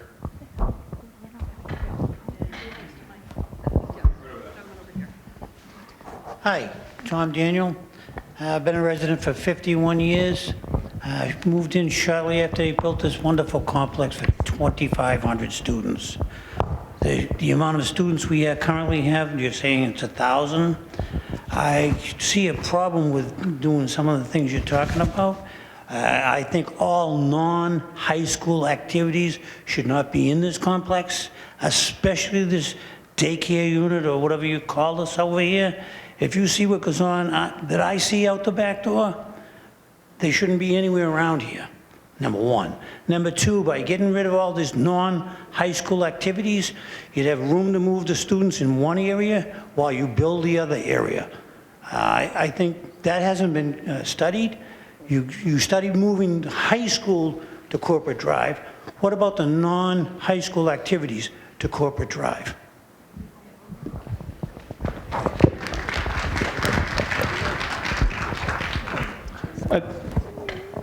So that would, I think that's similar to, is it Eileen? Sorry, I didn't catch your name. Similar vein of comment of moving non-high school components. I think the challenge with that is you don't own 10 Corporate Drive. I think early estimates were, you know, who knows how much that would sell for. It's on the market, and it's also completely empty. And so you'd have to build that space out probably to the tune of $40 million by the time you're procured the space and moved people into it. And the same goes with other vacancies or other things. You have to procure the space, develop it, and make it right for the spaces that you put into it. So I can't speak on what those costs are, but the sentiment was you have space here that you can use, and you don't have to go through the procurement process, and you can develop it the way you need to. I don't know if there's a follow-up to that. I think as far as trying to move them up to the, say the BCAT area right now, I don't think, number one, from what we talked about in the past, there's not enough space to move everyone. And you still have to renovate that to make it teachable space. So you're still spending money on that anyway, as if you were moving them into, you know, portable space. So you have the numbers on that? Because I got it. Okay. You own the Wildwood property, build a building over there for non-high school activities. Right, no, thank you. I appreciate your comment. So who had, okay, yes. Joanne. Joanne Fristacci, wearing two hats tonight, Precinct 3 town meeting member, and probably closest to butter to this building. Oh, not closest, that would be probably 48 Sunset. This has been productive to hear, but to me it's the beginning of a process, and you're telling us it's the end of a process because in the spring you're going to go to schematics. So I have a question. Have the practice field I've been hearing about for 2 months, and I feel like I'm in a little bit of a magic trick right now where, you know, we've got a practice field and we can use the practice field. Has conservation flagged the practice field? Yes, the entire site was flagged for wetlands and done through an official ANRAD process that ended in an ORAD process of resource area designation, and that was confirmed through public process in the Conservation Commission. Okay, so anecdotally, to walk across the practice field in the spring is virtually impossible because your sneakers get soaked all the way through. Just saying. So you're going to pick a schematic in 4, 5, 6 weeks. I really am concerned that this building has gone not fixed for the past 12, 15 years. I feel sorry for the students and the families. They deserve up-to-date facilities. They deserve science labs that are not from the 70s. What I hear tonight, though, I spent 45 minutes watching pictures of stadiums. I thought I was in an athletics department meeting. I haven't heard a lot about learning. I haven't heard a lot about the academic building. That is very concerning. I think there's a lot more information that needs to be provided to people who have to make a decision about whether or not to vote on this. I think January was a wasted opportunity where you didn't bring your dioramas to town meeting, where we didn't get a lot of information. I will say that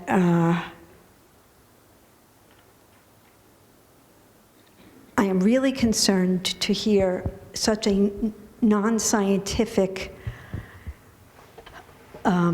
method as having picked 3 houses off of the internet to decide whether our property values are going to get lowered when we've been told by respected realtors who are working in Burlington that that actually is the case. So that, I think, was just not, I don't want to say not responsible, but it hurt. It was not convincing.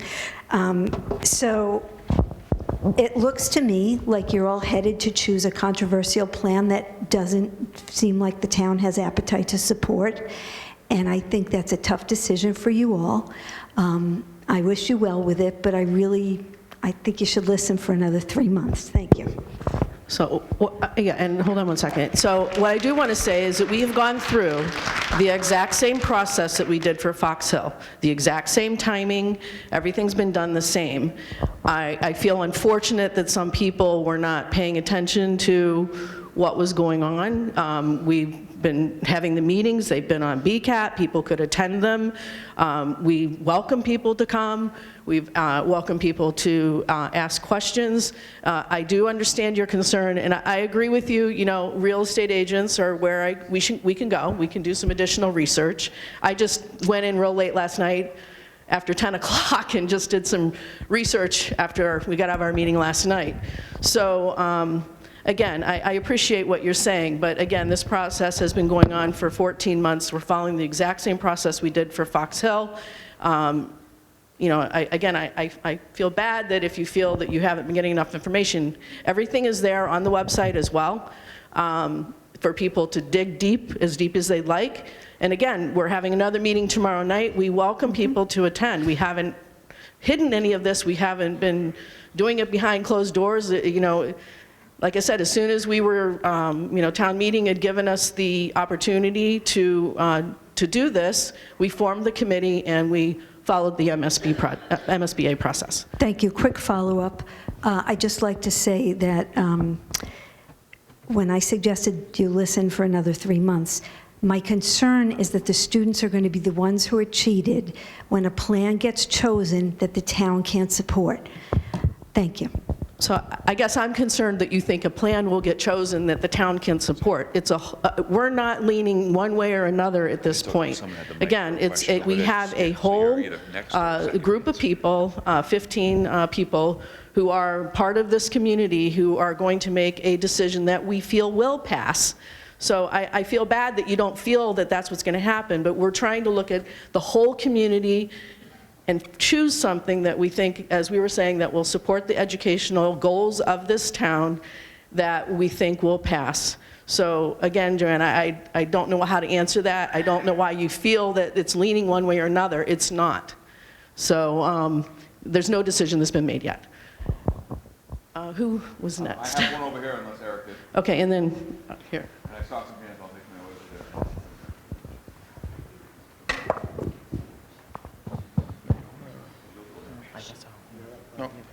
Hi, my name's Kevin Batiglio. I live on Valley Circle. We abut Burlington High School. I understand that it's a necessary evil to update the high school. You need fire departments, police departments, brand new schools. I'm in favor of the ad reno. I'm not in favor of putting the field next to my property, though. If people think I'm selfish for saying that, that's far from it. You know, on a daily basis, we get about 30 or 40 cars that come down our street, drop off kids in the morning, pick them up in the afternoon. They use the footpath to go to the high school.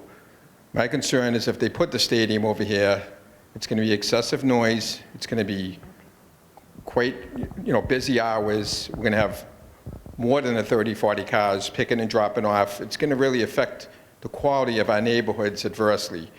You know, I feel like it's too bad that the students may have to wait an extra year and be disruptive, you know, for an extra year, but I don't want to be disrupted for the rest of my life in my neighborhood.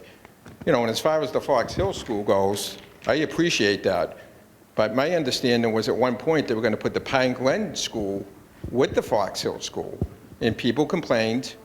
Okay, I don't blame them. Their demands were met. So is that the most fiscal responsible thing that you could do for the town in the long run? Maybe not. But when you do build a new school or any property, you have to be considerate of the people that abut that property. We're all taxpayers. I don't begrudge the Fox Hill community. Don't begrudge me either. I'm in favor of new schools, but I don't want a stadium dropped on my lap. It's really going to be bothersome, and I don't want to be driven to sell my property because of it. I love it here. My kids went to school here. They graduated. They're successful. So I just hope that you listen to everybody, respect everybody, and come up with a solution that pretty much appeases everybody. So that's what I'm asking for. Yes, and thank you. And I just want to remind people, too, that we have this thought exchange out there where you can put your thoughts, and that's kind of, you know, it's a combination of, like for Fox Hill, for example, the thought exchange and people putting their comments on there, and, you know, we take that into consideration. We take into consideration what's being said this evening. We take into consideration what people are saying at the meeting. So, again, we are listening to you. I totally understand where you're coming from. Mr. Sullivan, I know we had talked about the whole issue of people parking on the streets during games and stuff, and I had brought it up to you, and you had come up with I mean, we have police officers who are, you know, come to these games, and I think my comment when someone else had mentioned that was, you know, again, if that's a concern, we can certainly try and hire people the police to block the street so that people can't come down. And if it's bothering you today, perhaps we could even ask for that in today's situation. But again, I wanted to let you know, again, we were thinking about that as well and trying to figure out, you know, how to stop people from doing that if, you know, that were the option. So we're thinking about things and trying to make sure that you're not bothered. Yeah. Yeah. Mm-hmm.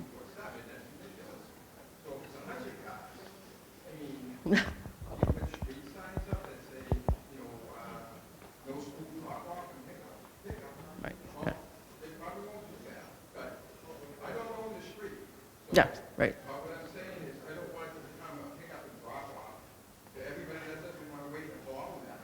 Like Cambridge Road, where they're going to put a pipeline, by the way, right? That's going to make So. people with limitations, and I don't want them coming down the streets and using the stadium as my parking lot. Yep, we hear you. We definitely hear you. And again, okay, right here, and then, and then you next. Thank you.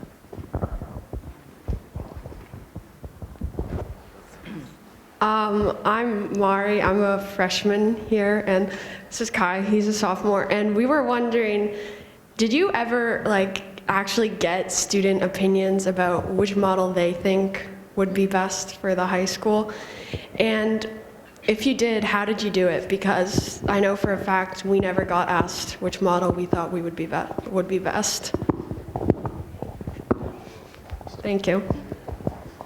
Yeah, so early on, we had meetings with the students themselves to drive the generation of all of these. That was the visioning sessions. I think there were student representatives. I don't know how those were picked or chosen, but maybe Mr. Sullivan does. Yeah. We sent the information out to all students, and anyone that was interested in participating was allowed to. Yeah. So you probably were still at the middle school when we did it. This is why you didn't get it. But out of curiosity, maybe you could, if you feel brave enough, you could tell us which option is most on your mind. I don't want to put you on the spot, but we can start here. No, thank you. Okay. Respected.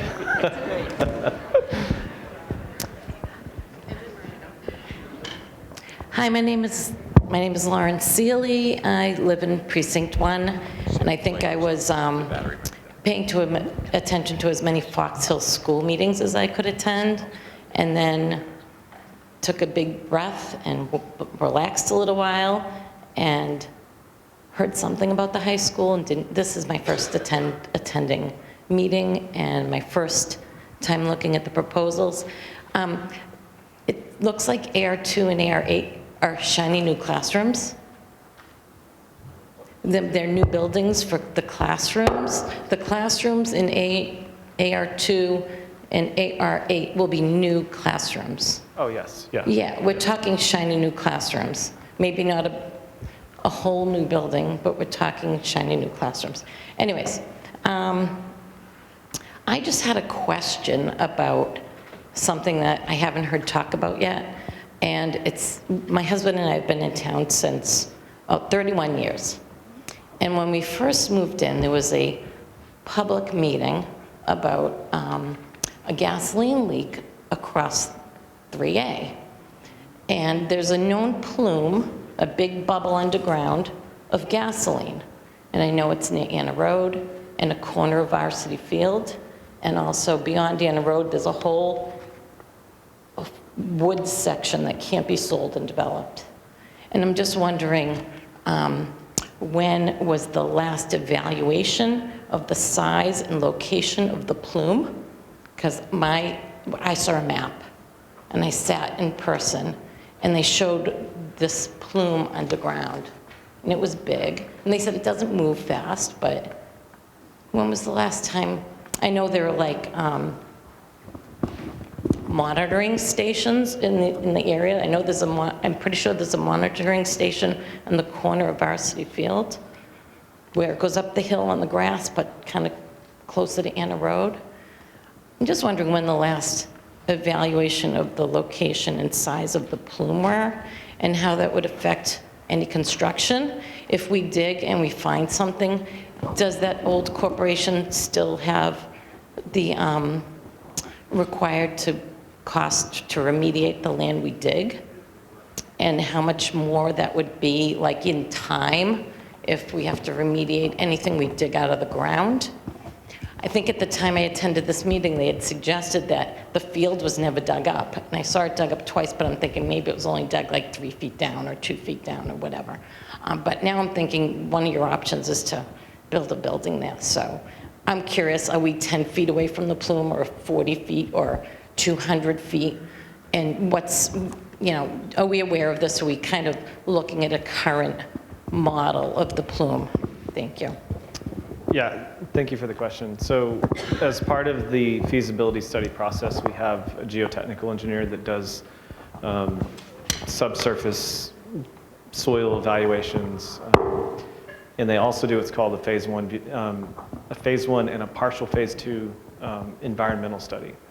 As part of that phase 1 environmental study, we did find that there was this it's called a release of contaminants.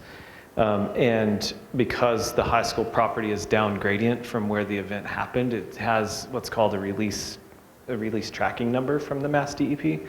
And so we have all of that information. We have diagrams that talk about where the original location was, how the plume has traveled, and it's mostly constrained, fortunately for the options we've showed, but unfortunately for your wetlands and the folks that are in that Anna Road kind of corridor, it's all concentrated down in that section. That's where like the natural low spot is, and that's kind of how the geography is. And so the response to this is that we monitor the sort of historic tracking of the Mass DEP release notification numbers.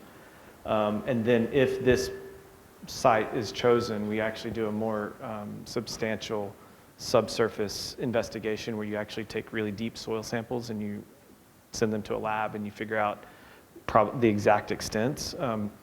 But even in that, there's no known constraints on building or developing a building on this section of the property. It may mean that we have to, like if we're doing excavations for like civil piping or, underground stuff. We may have to do some dewatering, which is then the water's regulated, or if we have to send soils off-site, the soils are regulated. But I'll tell you, there's not been a construction project I've done yet in my 20 years of doing this that we have not had unregulated, like some portion of the soils were regulated in some way, whether it's arsenic to petroleum to, we were just on a site a few months ago or a few years ago, and they're digging and find red liquid in the water. And we're like, what is this red liquid? So we had to stop, test it, do all the procedures that the Mass DP says. So the short answer is it's known to us. We know where it's charted to be, and we know to anticipate that area, and so we've tried to stay clear of it. But when we actually, if a project is chosen to be on that field location somewhere, we would chart out exactly the extents of where we need to be and then do the investigations accordingly, so that we can actually build in cost estimates if there is any. So.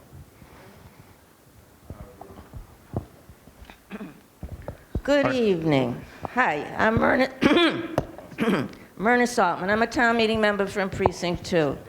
And I'm actually going to speak for the older adults, although I don't consider myself one of them yet. The point being that this project, and I'm in favor of it, is going to increase our real estate taxes approximately $1,000 a year over 30 years. We just, and part of the reason why we need a new school is the maintenance of it has been deplorable. And we can say the same thing for the Fox Hill School. That was horrible, and that's why we voted in a new one. And likewise, the police station. Again, both the Fox Hill School and the police station are going to increase our real estate taxes as well. So since we have some of the Ways and Means Committee people sitting here, they may be on your committee, can they give an approximation of how much the police station and the police station in Fox Hill will be an additional to this $1,000? Because remember this, many of my contemporaries are on fixed incomes, and our taxes this year alone went up several $100s, okay, before any of these new buildings were added to the tax rate. And everything else is going up. I don't have to tell you about eggs, but think about health insurance, prescription drugs. Believe me, if you're on Social Security, your Medicare portion has increased, and the increase you get in your Social Security wouldn't even buy you the dozen eggs, believe me, okay? So I'm serious about this. I just give some timeline for the older people who have supported all the wonderful government facilities we have in towns, in this town, all these years. How much more is it going to hit us up, and can we afford to stay here? That's the bigger question. And then I have a follow-up question of a different nature. I'll throw it out now, and whoever wants can answer it. If we build a school on the current football field, where will the football team play? I've heard different answers. You're saying middle school. I've heard that they'll go to other towns, a reciprocal trade program, you know. I mean, seriously, if you build on the football field, where will the football team play? Thank you. On the middle school committee. Is that why we got 2 new fields going in there, huh? Well, that's another $4.5 million, okay? Ms. Stallman, thank you for your comments. I just want to address the maintenance of this because actually Burlington does a great job maintaining their buildings. Newton North was mentioned earlier. Newton North was, I think, opened around the same time this building was open and has been replaced for about 10 years, 20 years. So the MSBA, the state program, they come out and they do an evaluation of every school building in the Commonwealth. So they've been through our buildings actually twice because they do it, I think, every 3 years or so.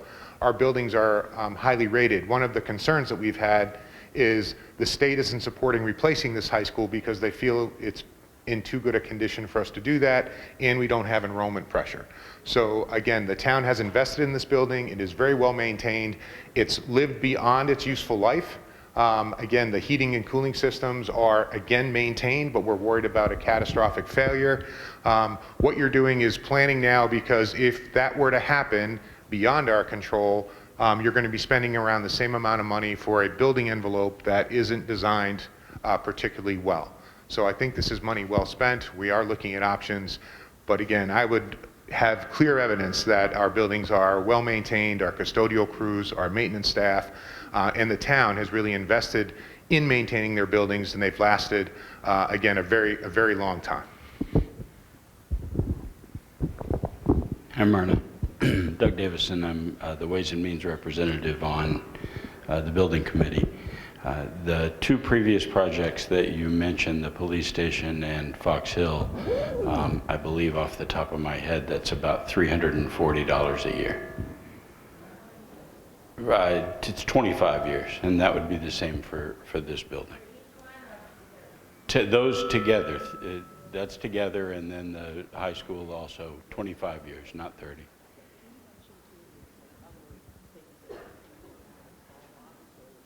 Sure, right. At some point, though this is a costly project. The high school is the most important thing a town will build. Period. It's the most expensive thing a town will build.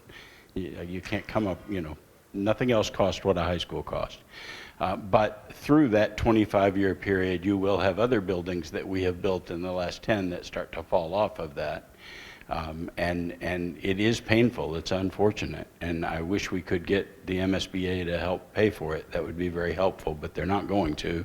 And that doesn't change the fact that at some point, the systems in this building will stop working. They have a useful life, and they've well extended that. They're well past that. And so I would echo Dr. Conti. Ways and Means reviews those reports as well. The engineering reports, the external engineers that have looked at the buildings. The problem isn't that the building hasn't been maintained, it's that the building is 60 years old. and so then you end up with some things you have to replace, and unfortunately the state says when you do that, you have to replace everything. So, yeah. All right, hello, Adam Woodbury. I want to thank the committee for their hard work. I do small construction projects at work, and they are difficult and expensive. I'm in support of the new school, and I just want to support Sarah and others' statement earlier, really endorsing AR8. I know it's an ad reno, but I feel it minimizes the construction impact, but it really is the best long-term 50-year site layout for like the campus feel, traffic, and parking. Thank you. Appreciate your comment. I didn't know if people heard what Mr. Sullivan had said, though, that if you want to speak up about where people would move, like if we had to move the field. I don't know for sure, but Yeah. the middle school is a full-size regulation field, so that would be the logical place that if that field got taken away, that we would go over there. Right. Just as if this gets renovated, we'd have to have people go over to the middle school for whatever plays or events that we're having too. So, we're thinking about where things have to move, because they're going to have to move no matter what we do, whether it's a renovation or a new building. So, We're right here. Yep. Good evening, Jack Kelly, Precinct 7 Town Meeting member, 55-year resident, so I was here before the high school. Doug, are you aware of the governor's bill that she just recently put in? It has a whole menu of things in it, but one of it is to allow for large assets to be bonded over 40 years instead of 30 years. It's not law yet, but speaking to Ken Gordon, he says the House is taking it very seriously. So all I'm suggesting is, when you look at this, recalculate the numbers and see if the town wants to go 40 instead of 30. Sure, I think as soon as that's a realistic possibility, it will be looked at both by Ken Ways and Gordon Means seems to and- think it will pass this year. and it might even be 50 years, I thought, but 40 years would be, we tend to do 25. I read 40, but it also used the word the life of the asset, so. Yeah. When this school was built, it was supposed to last a lot more than 50 years, but things don't always work out. The second thing is, I spoke several weeks ago to someone at the MSBCA, the School Building Authority. I was supposed to speak to Bob Sullivan, but he was ill that day. I spoke to somebody else. They mentioned that there are two pots of money, one that's used to provide money to give the town to build a new school. The other is they have what they call an emergency fund to do things like repair roof or replace boilers. Since that's sort of the driving factor here, I'm just wondering if you have investigated that and if that would be of any value to you. The third thing, and I'm sure Doug did more checking on this, I spoke to a building inspector who indicated to me just replacing the boilers should not trigger having to meet American with Disabilities Act. I'm sure you checked deeper than I did, Doug, so you can, comment on that. Mr. Kelly, thanks. The MSBA, actually the board has come out and visited Burlington High School because we applied many, many years to get it. They have an accelerated repair program, and they also have a core program review. The accelerated repair would trigger a core program review. So the board really said, Bob, that the accelerated repair wasn't something that fit our project? Yeah, that's true, right? So the accelerated repair really has, the accelerated repair really has some guidelines, and actually for a few years, MSBA took that offline and really just focused on core. But now that it's back online, there's definitely strict guidelines as to what could qualify. So sure, a one field boiler would definitely fall into that accelerated repair, but a full HVAC renovation would definitely is what would trigger our accessibility standards in that 30-30 rule for building compliance. So you're right, one boiler would not be a concern. We have 3 boilers here and we do maintain them, but larger than that is the full system behind it, so not just one boiler. So to answer your question most directly, yes, we did look into it and we're aware of it. And I know we're all, I want to try and get to everyone, but we did start about 10 minutes late and we're getting to about 10 minutes over. So I'm going to take a few more questions and then, we can possibly set up another meeting. Hold on one. Yes, I know. Okay, so I think there were a couple people. Sharon? Sharon Laurie, Precinct 3. I'm going to do a different take on all of this. On January 27, 2025, Maine had an earthquake. The aftershock was felt here. The aftershock was felt at my house because I'm on Arlington Road. This building that everyone thinks is so blah can also be used in case there is a real or a major disaster. We can come here. The community can come here. So this building has some value to it. I do believe that we need a new high school. My concern, are we being fiscally responsible? Is this process being transparent? I want to thank the committee today, because today is the first time I felt that everyone's voice is being heard. Today is the first time I felt that, unfortunately. I feel for the abutters that are concerned about their homes being flooded again, that spent $20,000, $30,000, $40,000 to mitigate flooding issues. That is real. I feel for the people at Mass General, 100 people losing their jobs now.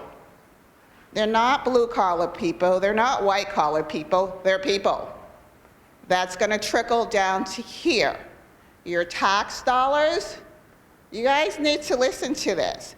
We need something new. Do we need to be spending as much money as they want to spend today? It took them 10+ years to get here today. $1.5 million in a feasibility study to get here today. So there's a problem. But I think we need to do this in a piecemeal type of situation because our new government has changed. You don't know what funding is going to be cut for what programs.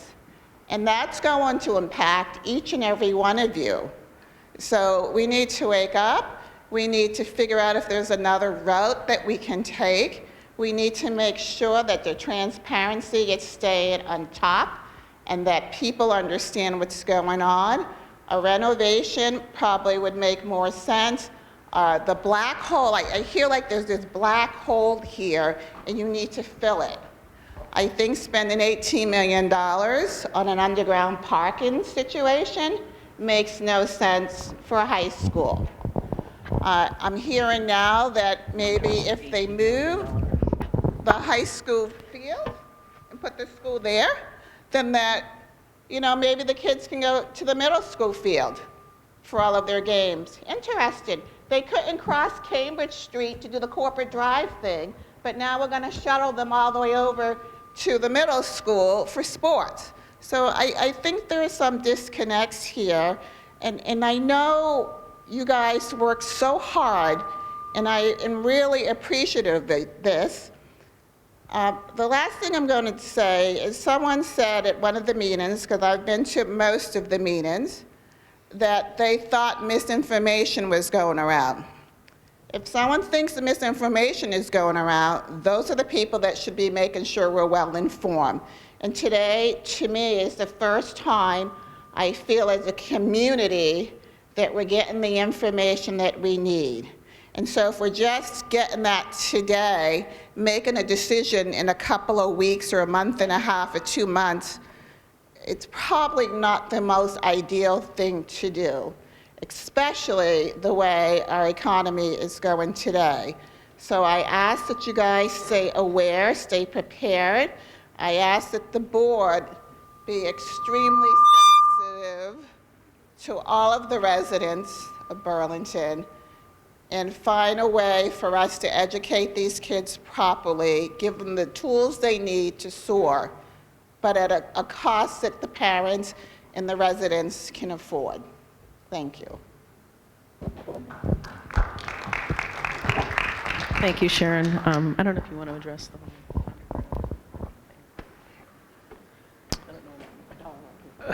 Yeah, there's a lot there. I don't know how much of it you want actual responses to tonight. I think no responses? Okay.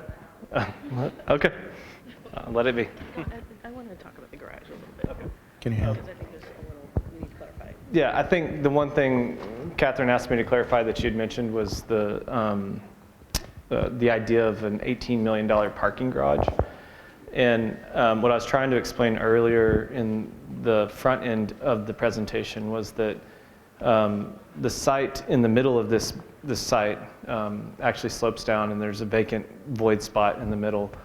And so whether we build a building on that in AR 8 or AR 2 or AR something that we haven't dreamed up yet, it requires dealing with that basement space. We have to make a flat spot for a building, for a parking lot, for a field, for you name it. You have to deal with it. I actually had a very lengthy conversation with the structural engineers about this and what the options are. And it's you basically are going to put columns in to support a flat surface, and then you put the field on it, or you fill it in with soil, which is structural fill, and all of those things. We don't think it's $18 million.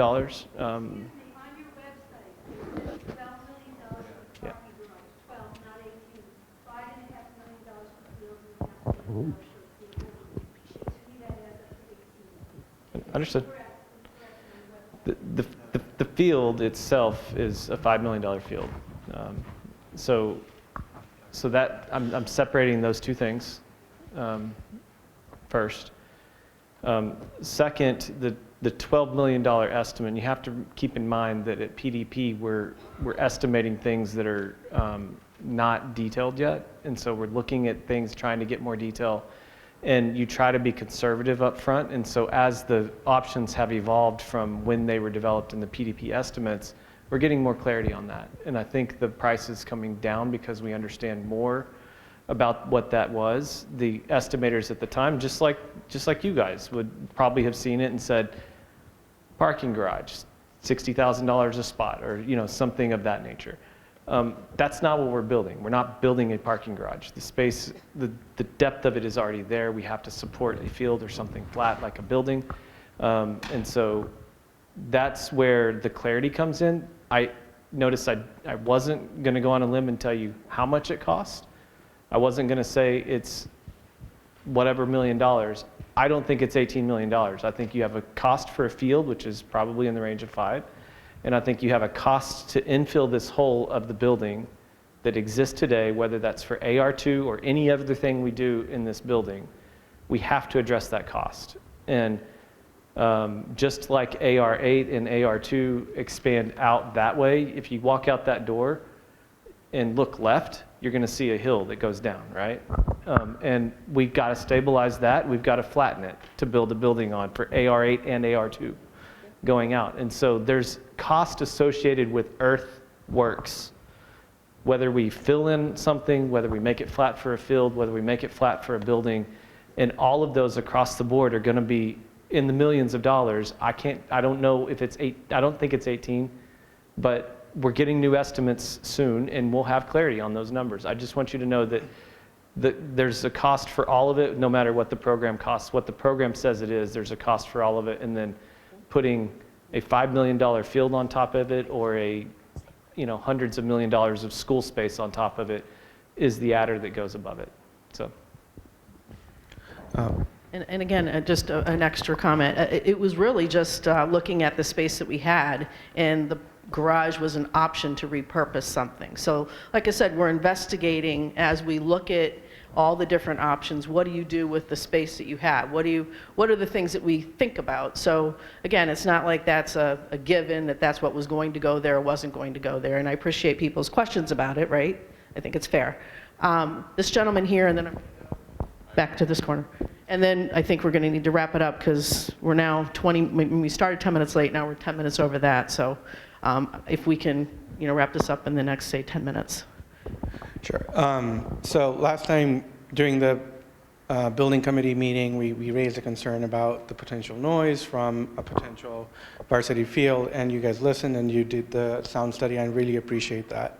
Immediate feedback, it wasn't quite reassuring, because currently we live like half a mile from the football field, and we've gone through a football season, and our fans are loud and like it that way. Like, they're passionate, they're loud, they come with the cowbells, whatever, it's loud. And we already hear it, right? So now my house is going to be within 200 feet from the potential. Yeah, exactly, right? And so I just don't want you to walk out of here saying oh, we did our sound study, it probably doesn't impact as much, but it's still concerning, all right?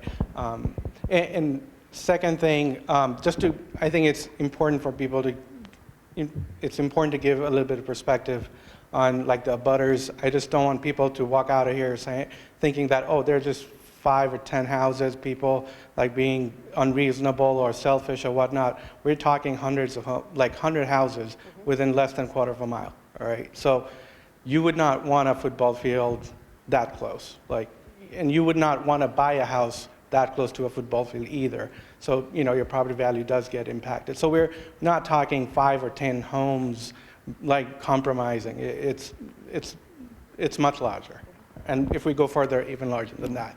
Thank you. And again, I appreciate you commenting again. And like I said, we tried to, when you all had approached us, at the civic meeting and were concerned, that's why, again, we tried to kind of educate people. It's not, again, like we're trying to get people to lean one way or the other.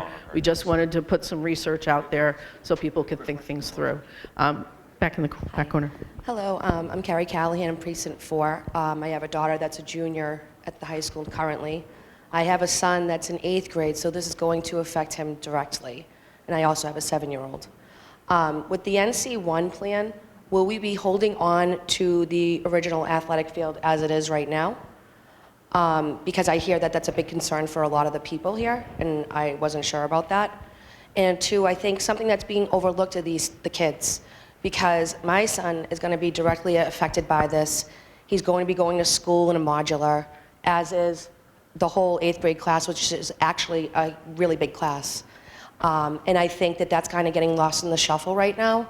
And I hope that when we do make a decision on what plan we're going to go with, that they are being thought of too, because my son's not even going to be able to use this new high school. But if we want kids to stay in Burlington, this is the way we have to go. People are leaving for private school because they're not happy with this high school, whether it's physical or whatever else is going on. My daughter's had a great experience at Burlington High. The teachers have been very responsive. I will tell you, when I've gone into the chemistry lab, it's embarrassing how lack of technology there is. And the teachers, God love them, they make do. They really do. And I appreciate that so much because my daughter doesn't feel like she's without most of the time at the school. So, and thank you to the committee, because honestly, I really never even saw this ever even happening, because in the grand scheme, Burlington High is new, but it's also very dated and no windows and needs a lot of help. So, thank you. So the one question to respond to is about NC1 in the fields, is that correct? Yeah, the current varsity field, yeah. I promised one more comment in the back, Mrs. Bond, is that okay? Sorry.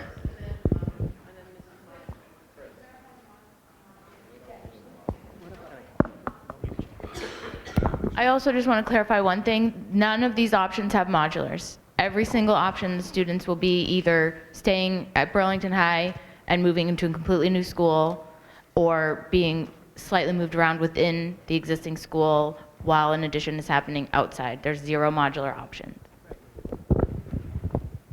Okay, in the back. All right, can you all hear me? So this will.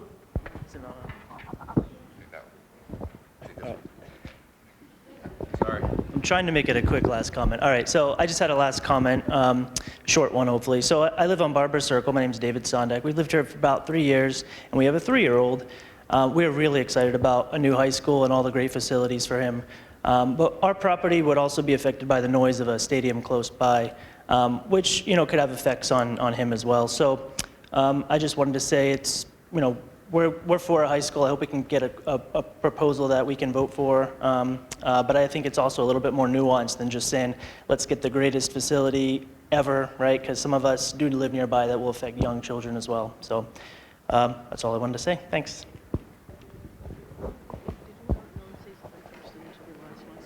Okay. I'm going to let Millie, are you good? I will come tomorrow night. Okay, thank you. I appreciate that. Okay, I just have a couple of comments I want to make before you all depart. First of all, I want to remind everyone that if we don't come to some kind of an agreement on all of this, we're not going to get anything. So we've all talked about how we're in support of a new high school, but if this doesn't pass a debt exclusion in a town vote, we're not going to be able to do anything. So I think what's really important is that as a community, we come together and find an answer that we can all live with. One other thing that I wanted to point out is, personally, I'm not much of a sports person, but I am very much an education person, or I wouldn't have been on the committee for so many years. And the parent over there that mentioned we're ignoring the kids, I think we are. So I want all of you, when you're thinking about how we need to come together and come up with a project that we can all support, we need to think about the kids. And if you look at the timelines that were up there, we're looking at 4 years for a project that's an ad reno.